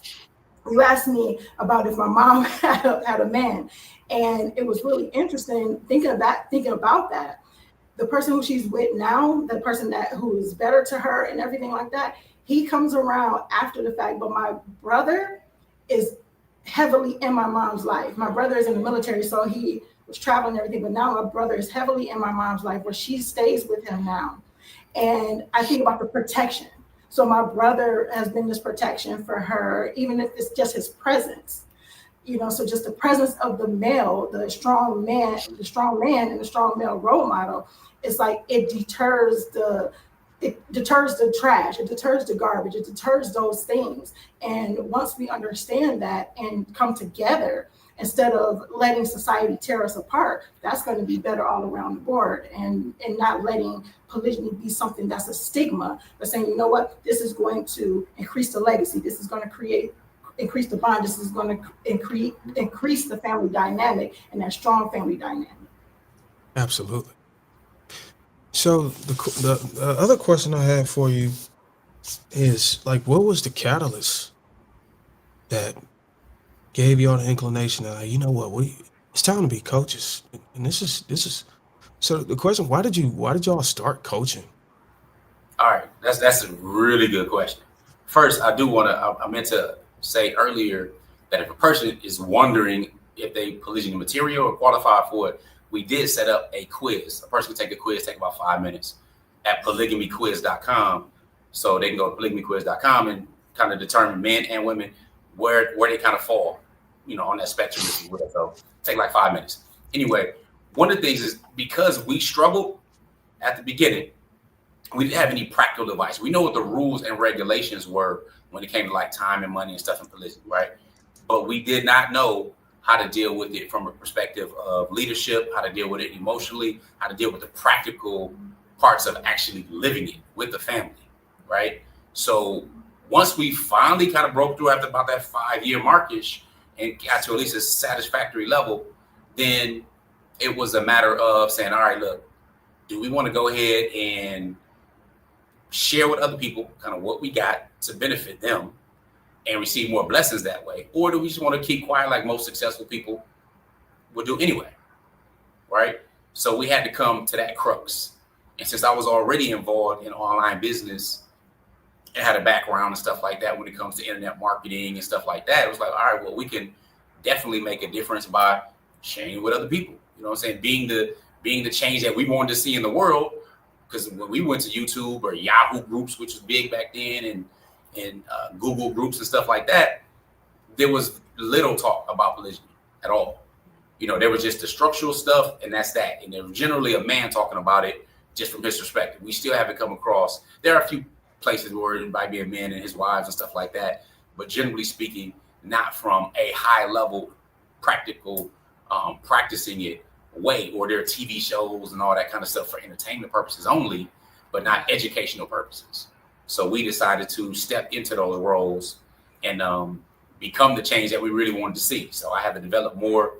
My wives, Coach Nyla was already Coach Nyla. She was the first person doing stuff, but it wasn't dealing with polygyny. It was doing another business venture and stuff that she had going on. And then we kind of adopted that after the fact and evolved over time to empower many people. Now, of course, I have millions of views online and many different clients and stuff like that, really approaching it from a high level, but also getting granular when it comes to this topic. I think, and mine was, I was what do they call it?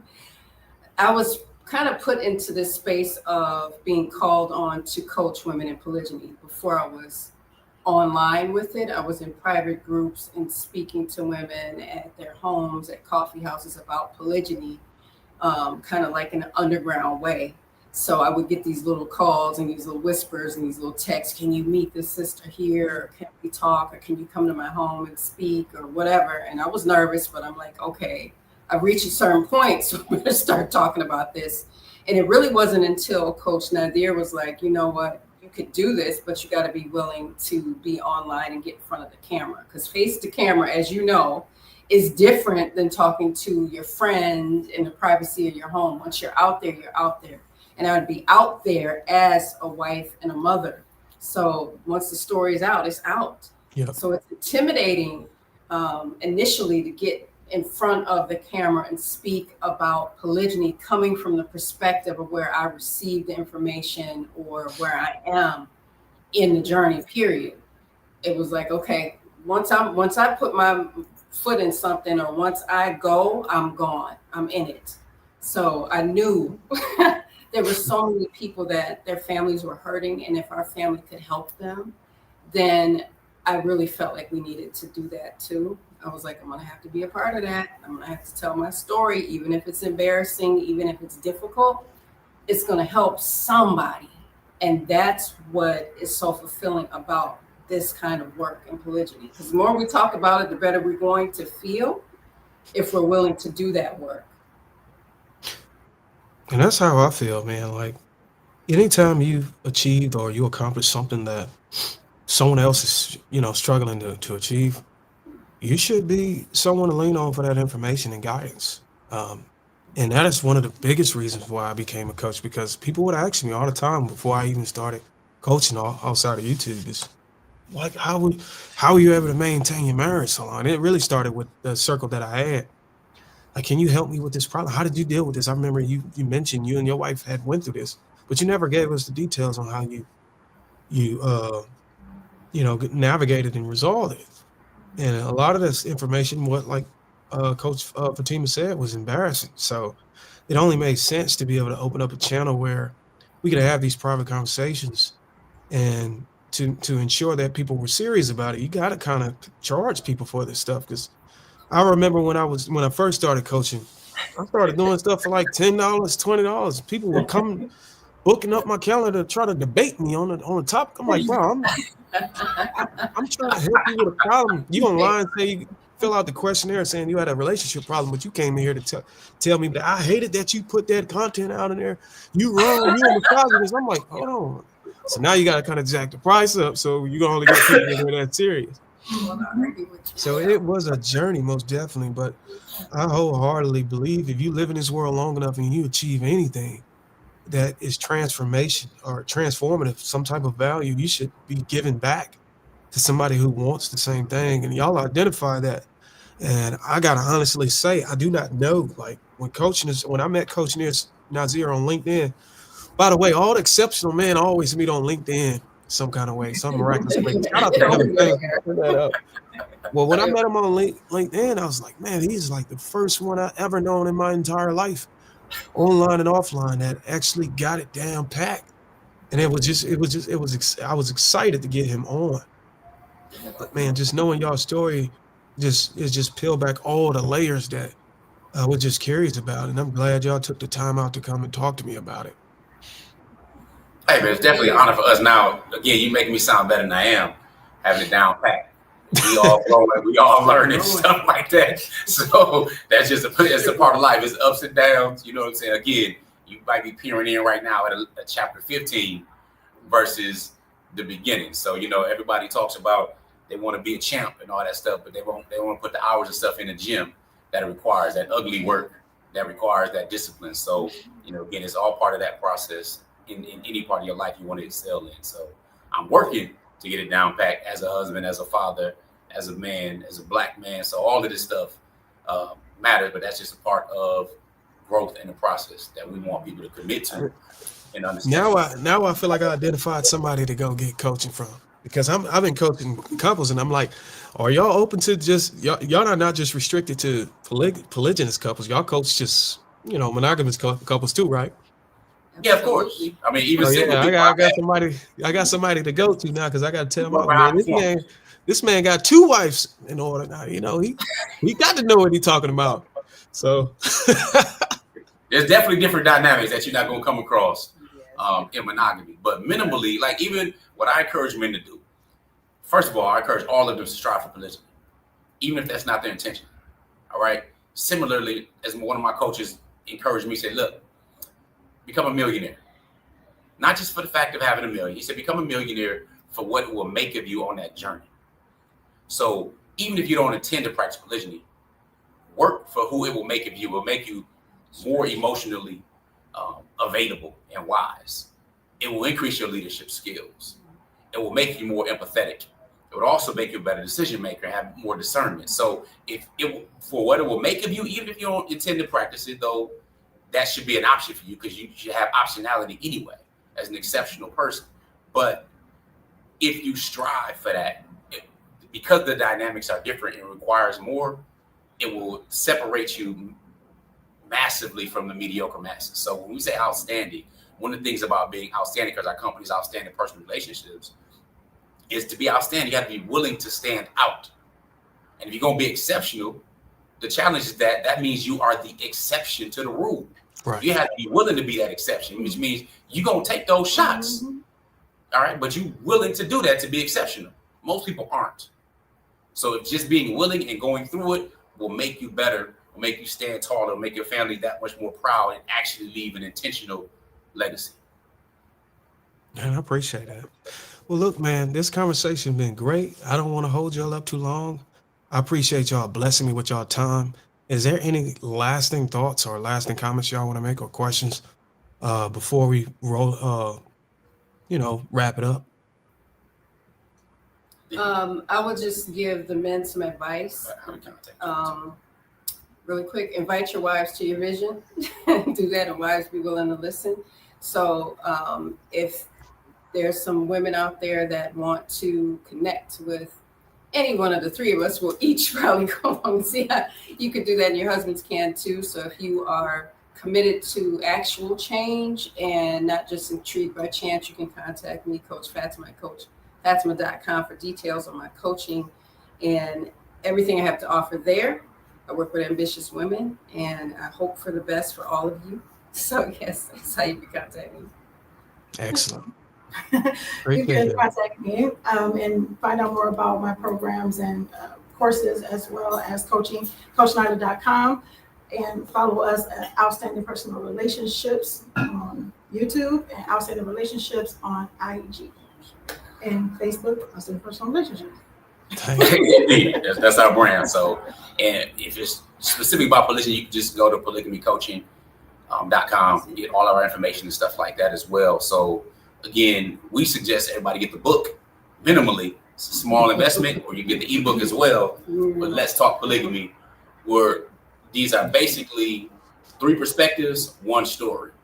So it's over 300 pages, so you can dive in where you want to dive into. We get right to the nitty gritty. It's uncensored, and we go from there. So again, we definitely appreciate you and your platform being able to add value and prayerfully open some people's eyes to it, bust some myths along the way, and stop some stereotypes so that we can reunite our Black nuclear family just at a base level, but on a human level, bring back polygyny and make it great again. Amen to that. We need to put that on the hat for sure. Hey, look, and I'm gonna make sure I get you my information, my address, so I can get that book. I wanted to first hold you to the live stream first before I gave you my address. I was like, look, we're gonna have to reciprocate first. It's all good, bro. It's all good. Yeah. We got you. Yeah, but man, without any wasting any more time, even though we didn't waste no time at all, I think you knocked everything out of the park and debunked anything.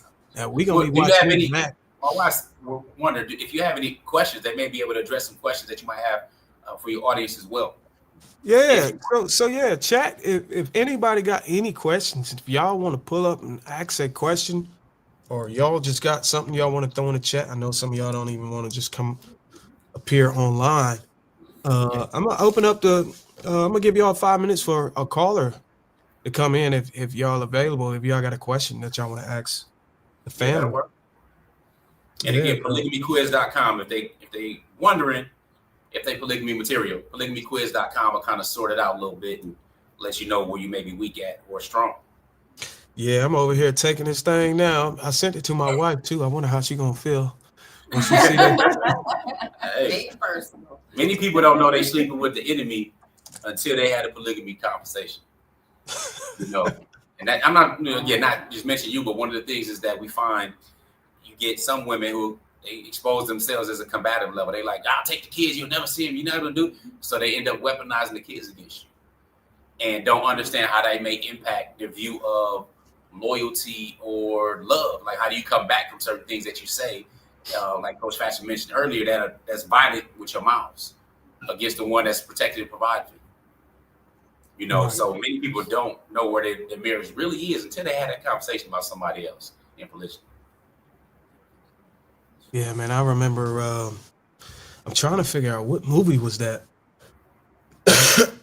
Where was it? It wasn't Coming to America. I think he was looking for one wife at that time. But I think Coming to America, it would have made sense that he would have multiple wives. I'm like, yo, what? He got to try to pick, but why can't he just have all of them? You know what I'm saying? Right. Because he had his bathers. Right, but because society was like, no, you're not going to do that. No. That's like, again, should Eddie Murphy be qualified to have multiple wives? He already got multiple wives, children. Why not? If he got his Being Eddie documentary, this huge mansion that Cat Williams had bragged about back in the day and stuff like that, why? Why should he be prohibited from building his family how he wants? I mean, you got Elon Musk, all these baby mamas, putting them all on one land in the state and stuff like that.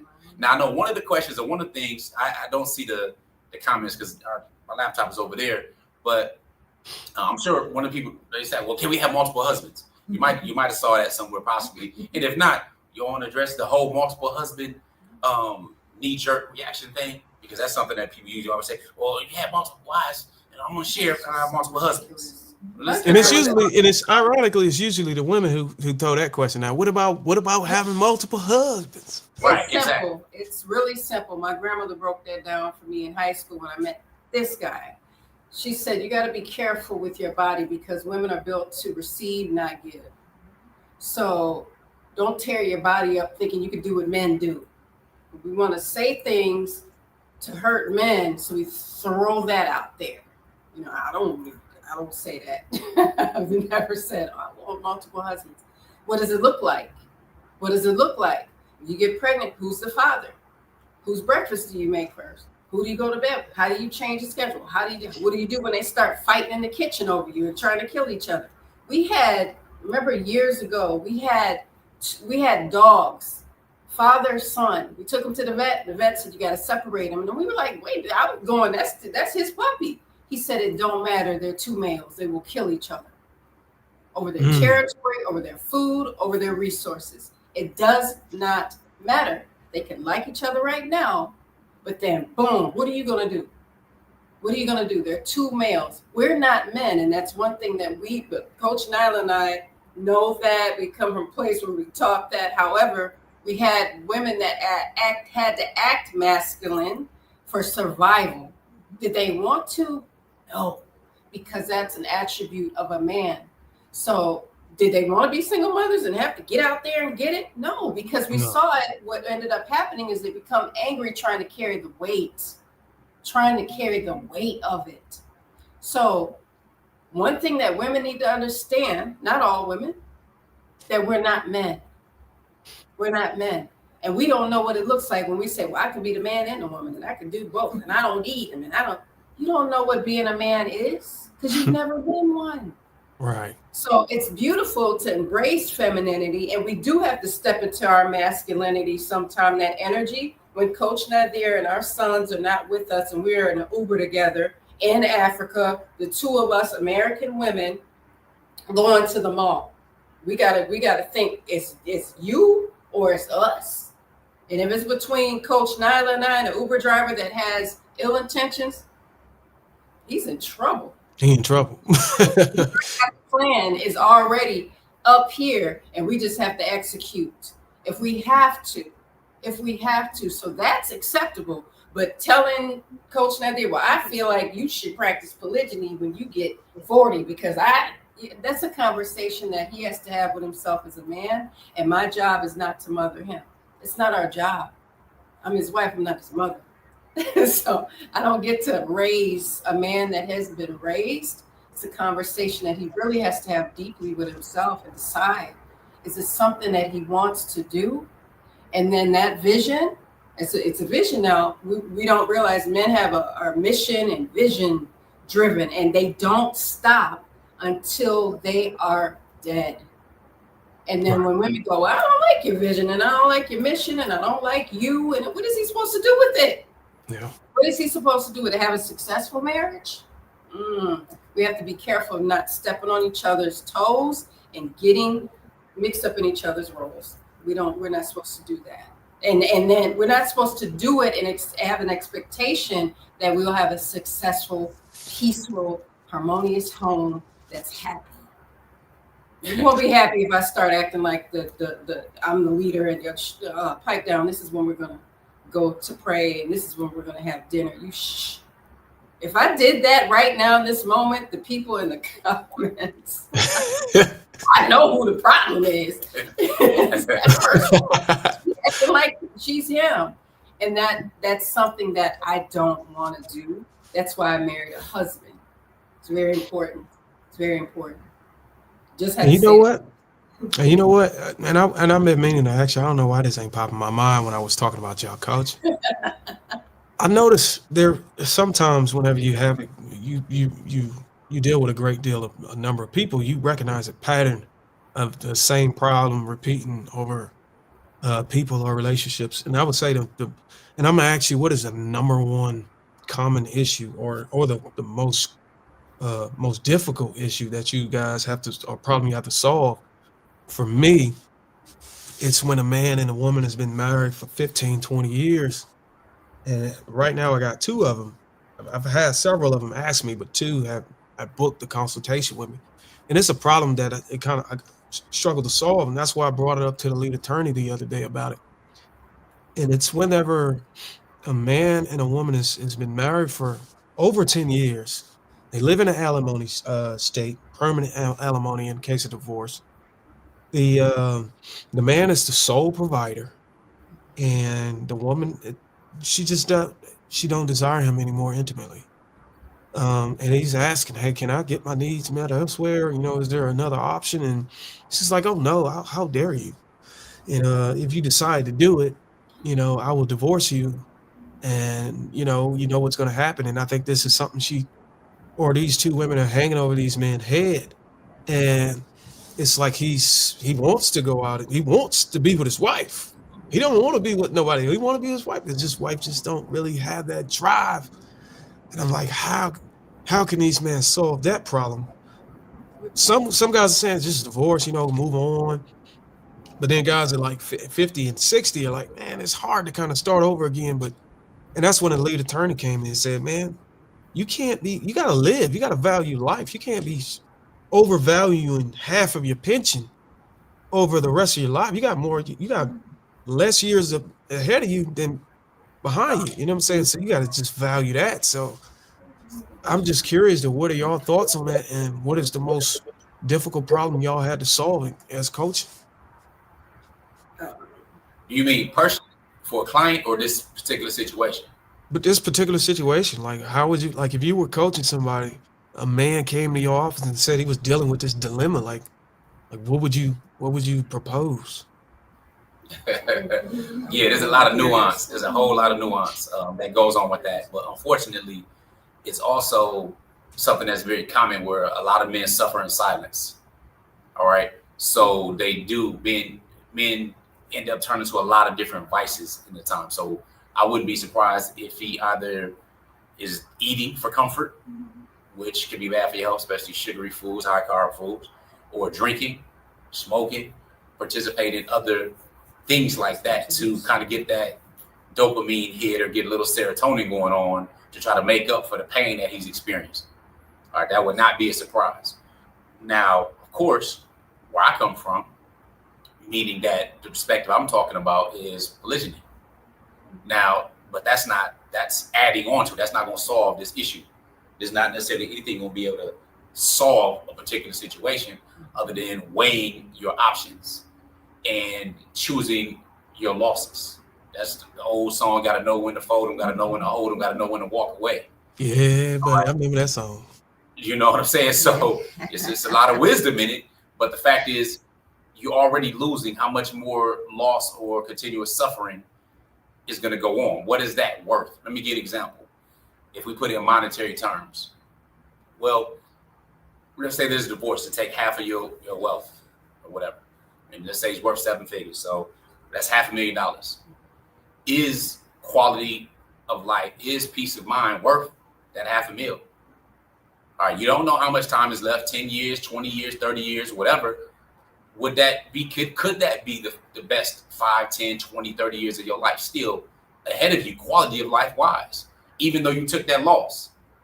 Now, we could look at other people who've taken losses and went bankrupt and all that and came back from it, but you have to be emotionally there for it, because where we are and where we sit are the cumulative result of the decisions that we made in our lives. So whether it's the weight or the relationships or the challenges or whatever, we got there based on the small choices that we made every day in our lives. The question is how much longer do I want to continue on this path? Because you can only control yourself. You can't control her. But if that is worth more, if this $500,000 is worth more for the next 20, 30 years of his life, because he's in his 50s or his 60s, then that's the decision that he's going to make. Yeah. You got to weigh that. There are some people that say, look, I'll be good with nothing as long as I got peace of mind. I can start over. You can't take that from me. I can live. I can breathe. I don't have to suffocate anymore. But if we tie to that identity or that stuff, if you will, there's a saying that kind of maybe can help put it in perspective a little bit more. To say, as men, as humans, we have thousands of different goals, right? Thousands, just all over the place. But a sick man has one.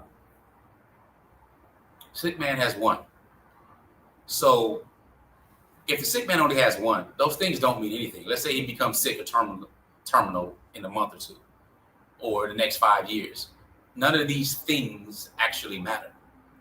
But if you created it and you worked and invested in yourself, you should be able to at least try to do it again or shift some things with what you created, your investments, your money and stuff like that. Now, if it's about protection, again, that's using entities well, whether that's trust, irrevocable trust in particular, if that's corporations, if that's making sure you're shifting things around before you decide to put the system involved with your stuff in a legal or the proper way. Again, talk to the lead attorney, because sometimes if things are done with a certain amount of time, the courts can, revoke some things and take some things back.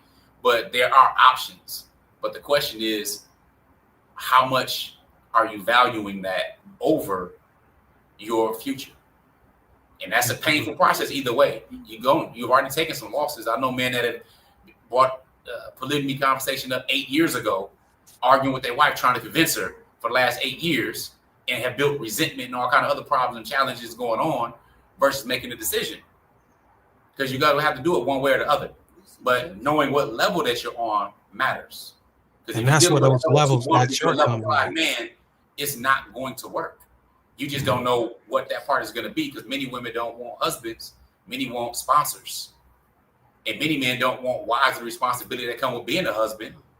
They just want the title to say, all right, I have this. This is somebody that's under me that I'm doing, because it's kind of embarrassing to be 50 and 60 and you talk about you got a girlfriend. Good way to put it. That's why you laugh, because that's true. So I hope that helped a little bit, but you got to. Man, that helped. It helped, man. And it confirmed a lot for me. So, but as far as y'all, I haven't got the answer of what is the most common issue that y'all have to solve, or is there even? Yeah. The most common issue that we deal with is the transition. Transitioning from monogamy to polygamy. Yeah. Yes, because that makes sense. There's not much practical information out there outside of kind of what we do with educating, because our society is so pro monogamy and pro LGBT rainbow community that can't even produce children naturally. And in nature, when something can't produce, it just dies off. So, damn, since it's against morality and polygyny, which is simply a form of marriage, then that transition, having the ability to be emotionally mature. Nobody took an emotional maturity class 101 in 7th or 8th grade or in high school. We don't get that, like we don't get finances 101. So many end up dead and end up scammed. When you're still confused about money. So our biggest issue and challenge is dealing with a man being able to be in his masculine, increase his leadership enough to be fearless, to practice it, to state what the boundaries and the rules and everything is going to be, and paint his vision, versus cowering, being weak, being more timid, and so on, right? Like being conformist, that level 4 man. That's where I was at the beginning of polygyny. So that part for the man, but then of course for the initial wife, there is the whole transition. The women are possessive, normally, and jealous and so on, normal stuff, and they have to go for that, but the society has her back. Society's like, oh, he shouldn't be doing this, he's doing this, you chasing lust, all that. So the whole sister code goes there. Then of course the incoming wife, she's looking for a husband and a family to build because he's married. That's just polygyny. But now, oh, this is a home wrecker. This is somebody, you should just be a mistress or blah, blah, blah. So those are the main challenges. But the main thing, of course, is when you're talking about even saying the word polygamy, all right, men perk up like, oh, this is interesting. Women are like, oh, no, what? You want to talk about who? What, something wrong with me? Am I not enough? And all kind of other stuff come with it, showing, again, demonstrating the lack of emotional maturity that goes there. So that's the biggest jump, to be able to go from the emotional side, the intangibles. It ain't the money. It's not the time. It's the intangibles of a relationship that you deal with all the time on a different level that everybody's dealing with, because that comes all the way back to family, whether you're married or not. Man, phenomenal, man. Man, you break things down so eloquently, man. It's just hard to, if anybody's watching this and you don't understand this, man, I swear I can listen to you all day, man. The way you teach. I don't know, man, because when I was in the military, man, I used to listen to some of my instructors give PowerPoint presentations. And, bro, I used to fall asleep. You're straight and direct to the point. No fluff, no unnecessary sentences or nothing. I don't know if that's an Islam thing or what, or is that just a Coach Nazir thing? It's a personal growth thing. Man, you well read. And guys, as you can see, man, it's important to be able to bring people in here that can actually educate us, to give us information that you wouldn't otherwise be able to get through whatever resources that may be. Just having people that actually live the life is a luxury. It's a flex to be able to put in front of an audience so that you can hear it from the horse's mouth. So I can't tell you how much I thank y'all for taking the time to come out here and do this for me. Y'all are more than welcome to come back. Being open to it. So we know it's not an easy topic, but you address things that are not easy all the time. So we appreciate what you're doing, how you're empowering and impacting people. So again, it's definitely our pleasure to be here and to serve your audience. Yeah. So we got to make sure we stay connected, coaches, because I'm gonna be hitting y'all up. You know what I'm saying? When I had that come, once I finish this men's polygamy readiness assessment, shoot, it's gonna come over there. Y'all gonna. All right, bro. I'm looking forward to it. Definitely. Again, appreciate you. Let your people know they can go to polygamyquiz.com to take the same assessment you just took, or let's talk polygamy.com to grab the book and go from there. You know what? Crazy as we said, we getting wrap it up. I think I got OG, a guy in here that wants to ask a question. If you want me to pass on it, we can. But if you want him to come in, he No, just popped up. Okay. What's going on, OG Nehemiah? You got a question? Oh, shalom, shalom. What's going on, everybody? Peace and love and light to everybody. Salam, peace. Hey, I just wanted to give my brother a compliment. Peace and love and light to the house. Both of y'all. D.I. introduced my brother Kiefer to you with the truck you cooking. So that was a great connection for both of y'all. And polygyny, so many things to talk about, man. But I know you ain't got that much time to shift. But I've been married for over 30 years, reared up 12 children with 40 grandbabies. Shout out to One grandbaby on the way. Good. Congrats. That's what I'm talking about. You know what I'm saying? These types of discussions matter. They do. We see it more prevalent right now when the world going through its shift right now, dealing with this Donald Trump and the government. And I ain't even mad at none of it, because the breakup of the family was the thing that they tried to create. Everything with COINTELPRO and going back. Going forward, the family needs to come back together anyway. And that's what happened. And then when a man has his wives and his family in focus, he's more focused, he's more determined, he's more of a threat, you know what I'm saying, to the mainstream situation, right? Because he's dead center on keeping his family together. I guarantee you can't tell Nazir nothing he won't do for them two women and his children. That man going out every day, he focused, he got his women, he's a fence around them, like he says in the Apocrypha. They protected, you know what I'm saying? They can lean on him, he can lean on them. They don't even teach you like group economics. One wife is a nurse, one wife is a teacher. I got trucks, now my sons drive, you know what I'm saying? Lead me to do other businesses. I kind of put in there, I don't know if you ever, Nazir, you heard of my brother Judah Moshe, Ben Israel, and also probably Judah the Shooter. No. He down in Texas. You can probably Google him on Facebook real quick, Judah Moshe or Judah the Shooter. If you Google him on Facebook real quick, he got like 6. I think he just got a 7th wife. And I remember when I introduced him to India, was his first wife, or she go by Judah. And man, he has grown beautiful children. He moved to Texas. He got like 3 books about polygamy. Question, OG. Go ahead. What's the one thing, if you could share with people, that has been the most beneficial for your family due to polygyny? Man, the most beneficial thing, the tribe mentality, working together, being together, moving together, the protection, everything. Like, bro, like living together. My children have to worry about the stuff going on in the neighborhood, like somebody getting on them. So I got 6 boys, 6 girls. And then being self-educated, giving them their education. You know what I'm saying? So they was all smart. They learned how to grow. Like I say, one is a teacher, one is a nurse, one wife. So they health conscious. We don't even eat meat no more. I've been off meat for about 4 years, be 5 years in April. I mean, it's so much, man. I just can't begin to tell you all about it. See, this is one of the things that makes it challenging for others who have an ulterior motive for our communities. When you have a man that has 12 wives, 40 grandkids, that requires something of him and a mindset for these people. Now, what I only got 2. Two wives. Oh, Two two wives. wives, 12 children. My bad. Two wives, 12 12 grandchildren. children. Two wives, 12 children, 40 Two, grandchildren. That's on the way. there you go. So Yeah, two wives. what if there were 10 men like this?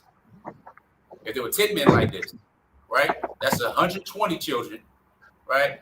Over 400 grandchildren.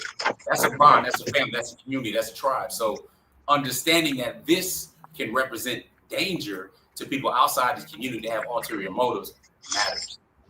Hence, you're not going to see polygyny out there being heavily promoted. But it's interesting because the lighter complexion, if you will, those who they are not producing enough children, so therefore within a few short years they're going to be considered the minority in America, should be trying to do that if they want to try to still be considered a minority in the country. However, we know how it's structured, we know how it works, we have a deeper, stronger sense of spirituality and value when it comes to family than outside of that, from my experience and opinion. So this is why it's a big challenge for people. But once we tap into that and understand the benefits that come from it, we should be more open to it. Because if we just relegate it to just simply a sexual thing, which is what people say, well, I want multiple husbands. You just think about sex. You're not thinking about the responsibilities that come with that. You don't want to wash clothes and cook and do all this kind of stuff in multiple households. You literally only thinking about the sexual aspect. Once you get past that piece and you really see the responsibilities that come with it, you'll be embarrassed to make such a knee-jerk response as a woman. All right. So anyway, I just want to share that, but I'm glad the brother was able to come up, kind of share his experience and share the thing that really comes to it. Because basically he said family and tribe, you know, and how many of our people can really say that structurally, that's what they're really proud of. You know, that part matters. Yeah, that part is important, man. And that's my biggest takeaway from all of this is the family unit, just being able to, you know, be fruitful and multiply like the word said. And anything against that, which typically is prevalent today, it seemed like it's put there to kind of stunt that, to get in the way of that. And I think it was put there intentionally to cause us to marginalize who we are as a family, as a community, or whatever. So shout out to you, Nehemiah, for sharing that. Hey, may I build with that a little bit? Can I build with that just a second? I want to go back to the 60s and 70s where I was at, where my grandfather sat on the porch. And the porch is the epicenter of the neighborhood. And that neighborhood where the men was at, where my brother Nazir had perfectly demonstrated in his conversation just now, you didn't have predators come into the neighborhood. Kids wasn't getting snatched. You know what I'm talking about? The children can play outside safely. Grandpa on the porch, right? He had his blues on, he had his JB Scotch, and he had, you know what I'm talking about? He had his pipe, he had his cigar. And he just sat there and rocked everybody, hey, how you doing, Mr. West? How you doing, you know, Daddy Jake or whatever? And I do the same thing myself now, you know what I'm saying, in my latter years. And I just watch y'all go, hey, shalom, Papa, hey, shalom, Papa. And, you know, they run up and hug and say, what's up, little short niggas? I got knuckle sandwiches for you little jokers. You know what I'm saying? and they just love, and I watch them play, man. You know what I'm saying? And it's a beautiful thing. And it's funny to watch life flip like that. But when you have a community like that, you don't have them problems. You get respect like that, and that riffraff ain't around when they know the lines are around. Nazir, you know what I'm talking about, right? 100%. When the men are around, when the men are at home, that riffraff ain't around, especially when they know, hey, boy, we got them teeth out. You ain't messing with these women and these children. 100%. That's our responsibility as men. So again, that's why I encourage every man to strive to practice polygyny, even if that's not necessarily your ardent desire to do it, for what it will make of you. All right. Oh, so here go another thing. If you're a serial monogamous, meaning that you're jumping from lily pad, one woman to one woman to one woman to one woman, you're a serial monogamous. You're a polygynist. If you are just having multiple girlfriends, multiple sex partners, whether a man or a woman, you're a polygynist. You're just not honest with it. Most people comfortable being side chicks. I'm saying, brother, what people ain't ever taught you is that you have something in you. You just ain't been taught how to use it, talk it, translate it, and understand what it is. Remove all social norms, all religious bias. A man was naturally built to procreate at every inaction, transaction he has with a woman. That makes sense? Remove everything that you know and bring it back to biology. He was built to keep the human genome alive. That's his basic function. Reproduce, pass information down. That's what he was meant to do, right? Women was to take that, nurture it, keep it, you know what I'm saying, give her energy to it, and then, you know what I'm saying, carry it forward. You know what I'm saying? We were meant for each other. I'm not nothing without her, and she ain't nothing without me. Together, we are gods. We create life, and we carry it forward into the future. We need each other. I'm with Nazir 1,000,000%. Hey, I salute you. I salute you. Peace and love and light to your house, bro. And to you too, D, you and your beautiful wife. Appreciate it, man. Hey, look, now I'm going to start pushing this material, and not material, but this concept and this understanding that, and I'm with Coach Nazir on exceptional man. I think exceptional man should embrace it. And I think every man should strive to become exceptional as a default. And whenever you do that, you know, push forward to become polygamous. And whenever somebody try to challenge me or push back on me, man, I'm gonna be calling for y'all, man, to come save a brother.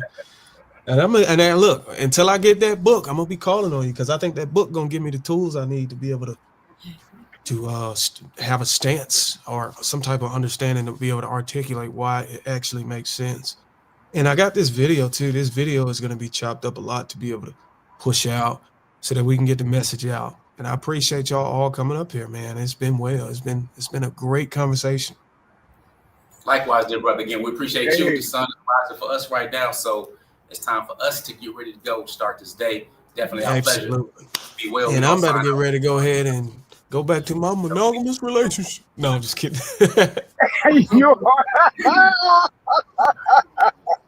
All right, family, man. Ain't nothing wrong with old little bed we got, man. We gonna be all right. But yeah, I ain't gonna hold y'all up. I appreciate y'all. Shout out to y'all. Yeah, have a blessed evening. Love y'all and love the family, beautiful families. See y'all on the next one. All right, on the next one. Yep. Guys, appreciate everybody for pulling up. That was one of the best conversations I've had in a long time. Whenever y'all see me just being able to sit back and just soak up knowledge, that is an indication that I'm actually having a great time because there's not a lot of people that can come on here and be able to just control the flow of the stream like that. So I had to give Coach Nazir and his wives their flowers right now for being able to do that because, man, I'm telling you, I was like, you know what, this is my show. I got to say something. But I was actually going to just sit here and be like, you know what, I ain't saying nothing. I was zoning out, man. I was sitting here just soaking all that up, man. So it's a beautiful thing to be able to just have somebody come here and just cultivate a message and just take over like that. It's an honor being able to associate myself with somebody like this. And I appreciate everybody in the chat that held it down and was able to maintain the likes as well. I haven't had to tell y'all to get the likes up, so I know this was a good show. Y'all ain't even got to say nothing. I know it was. Shout out to everybody that came over and chatted because I'm able to see both chats from both streams. So shout out to y'all too. And yeah, let me go and get hit down here to the wife. We'll be going live tomorrow with Dave Anderson. He's an author of The Black Agenda. So more culture, more community talk. So make sure y'all tune in at 9. I think it's 9:15 tomorrow, Eastern Standard Time. And I'll see y'all on the next one.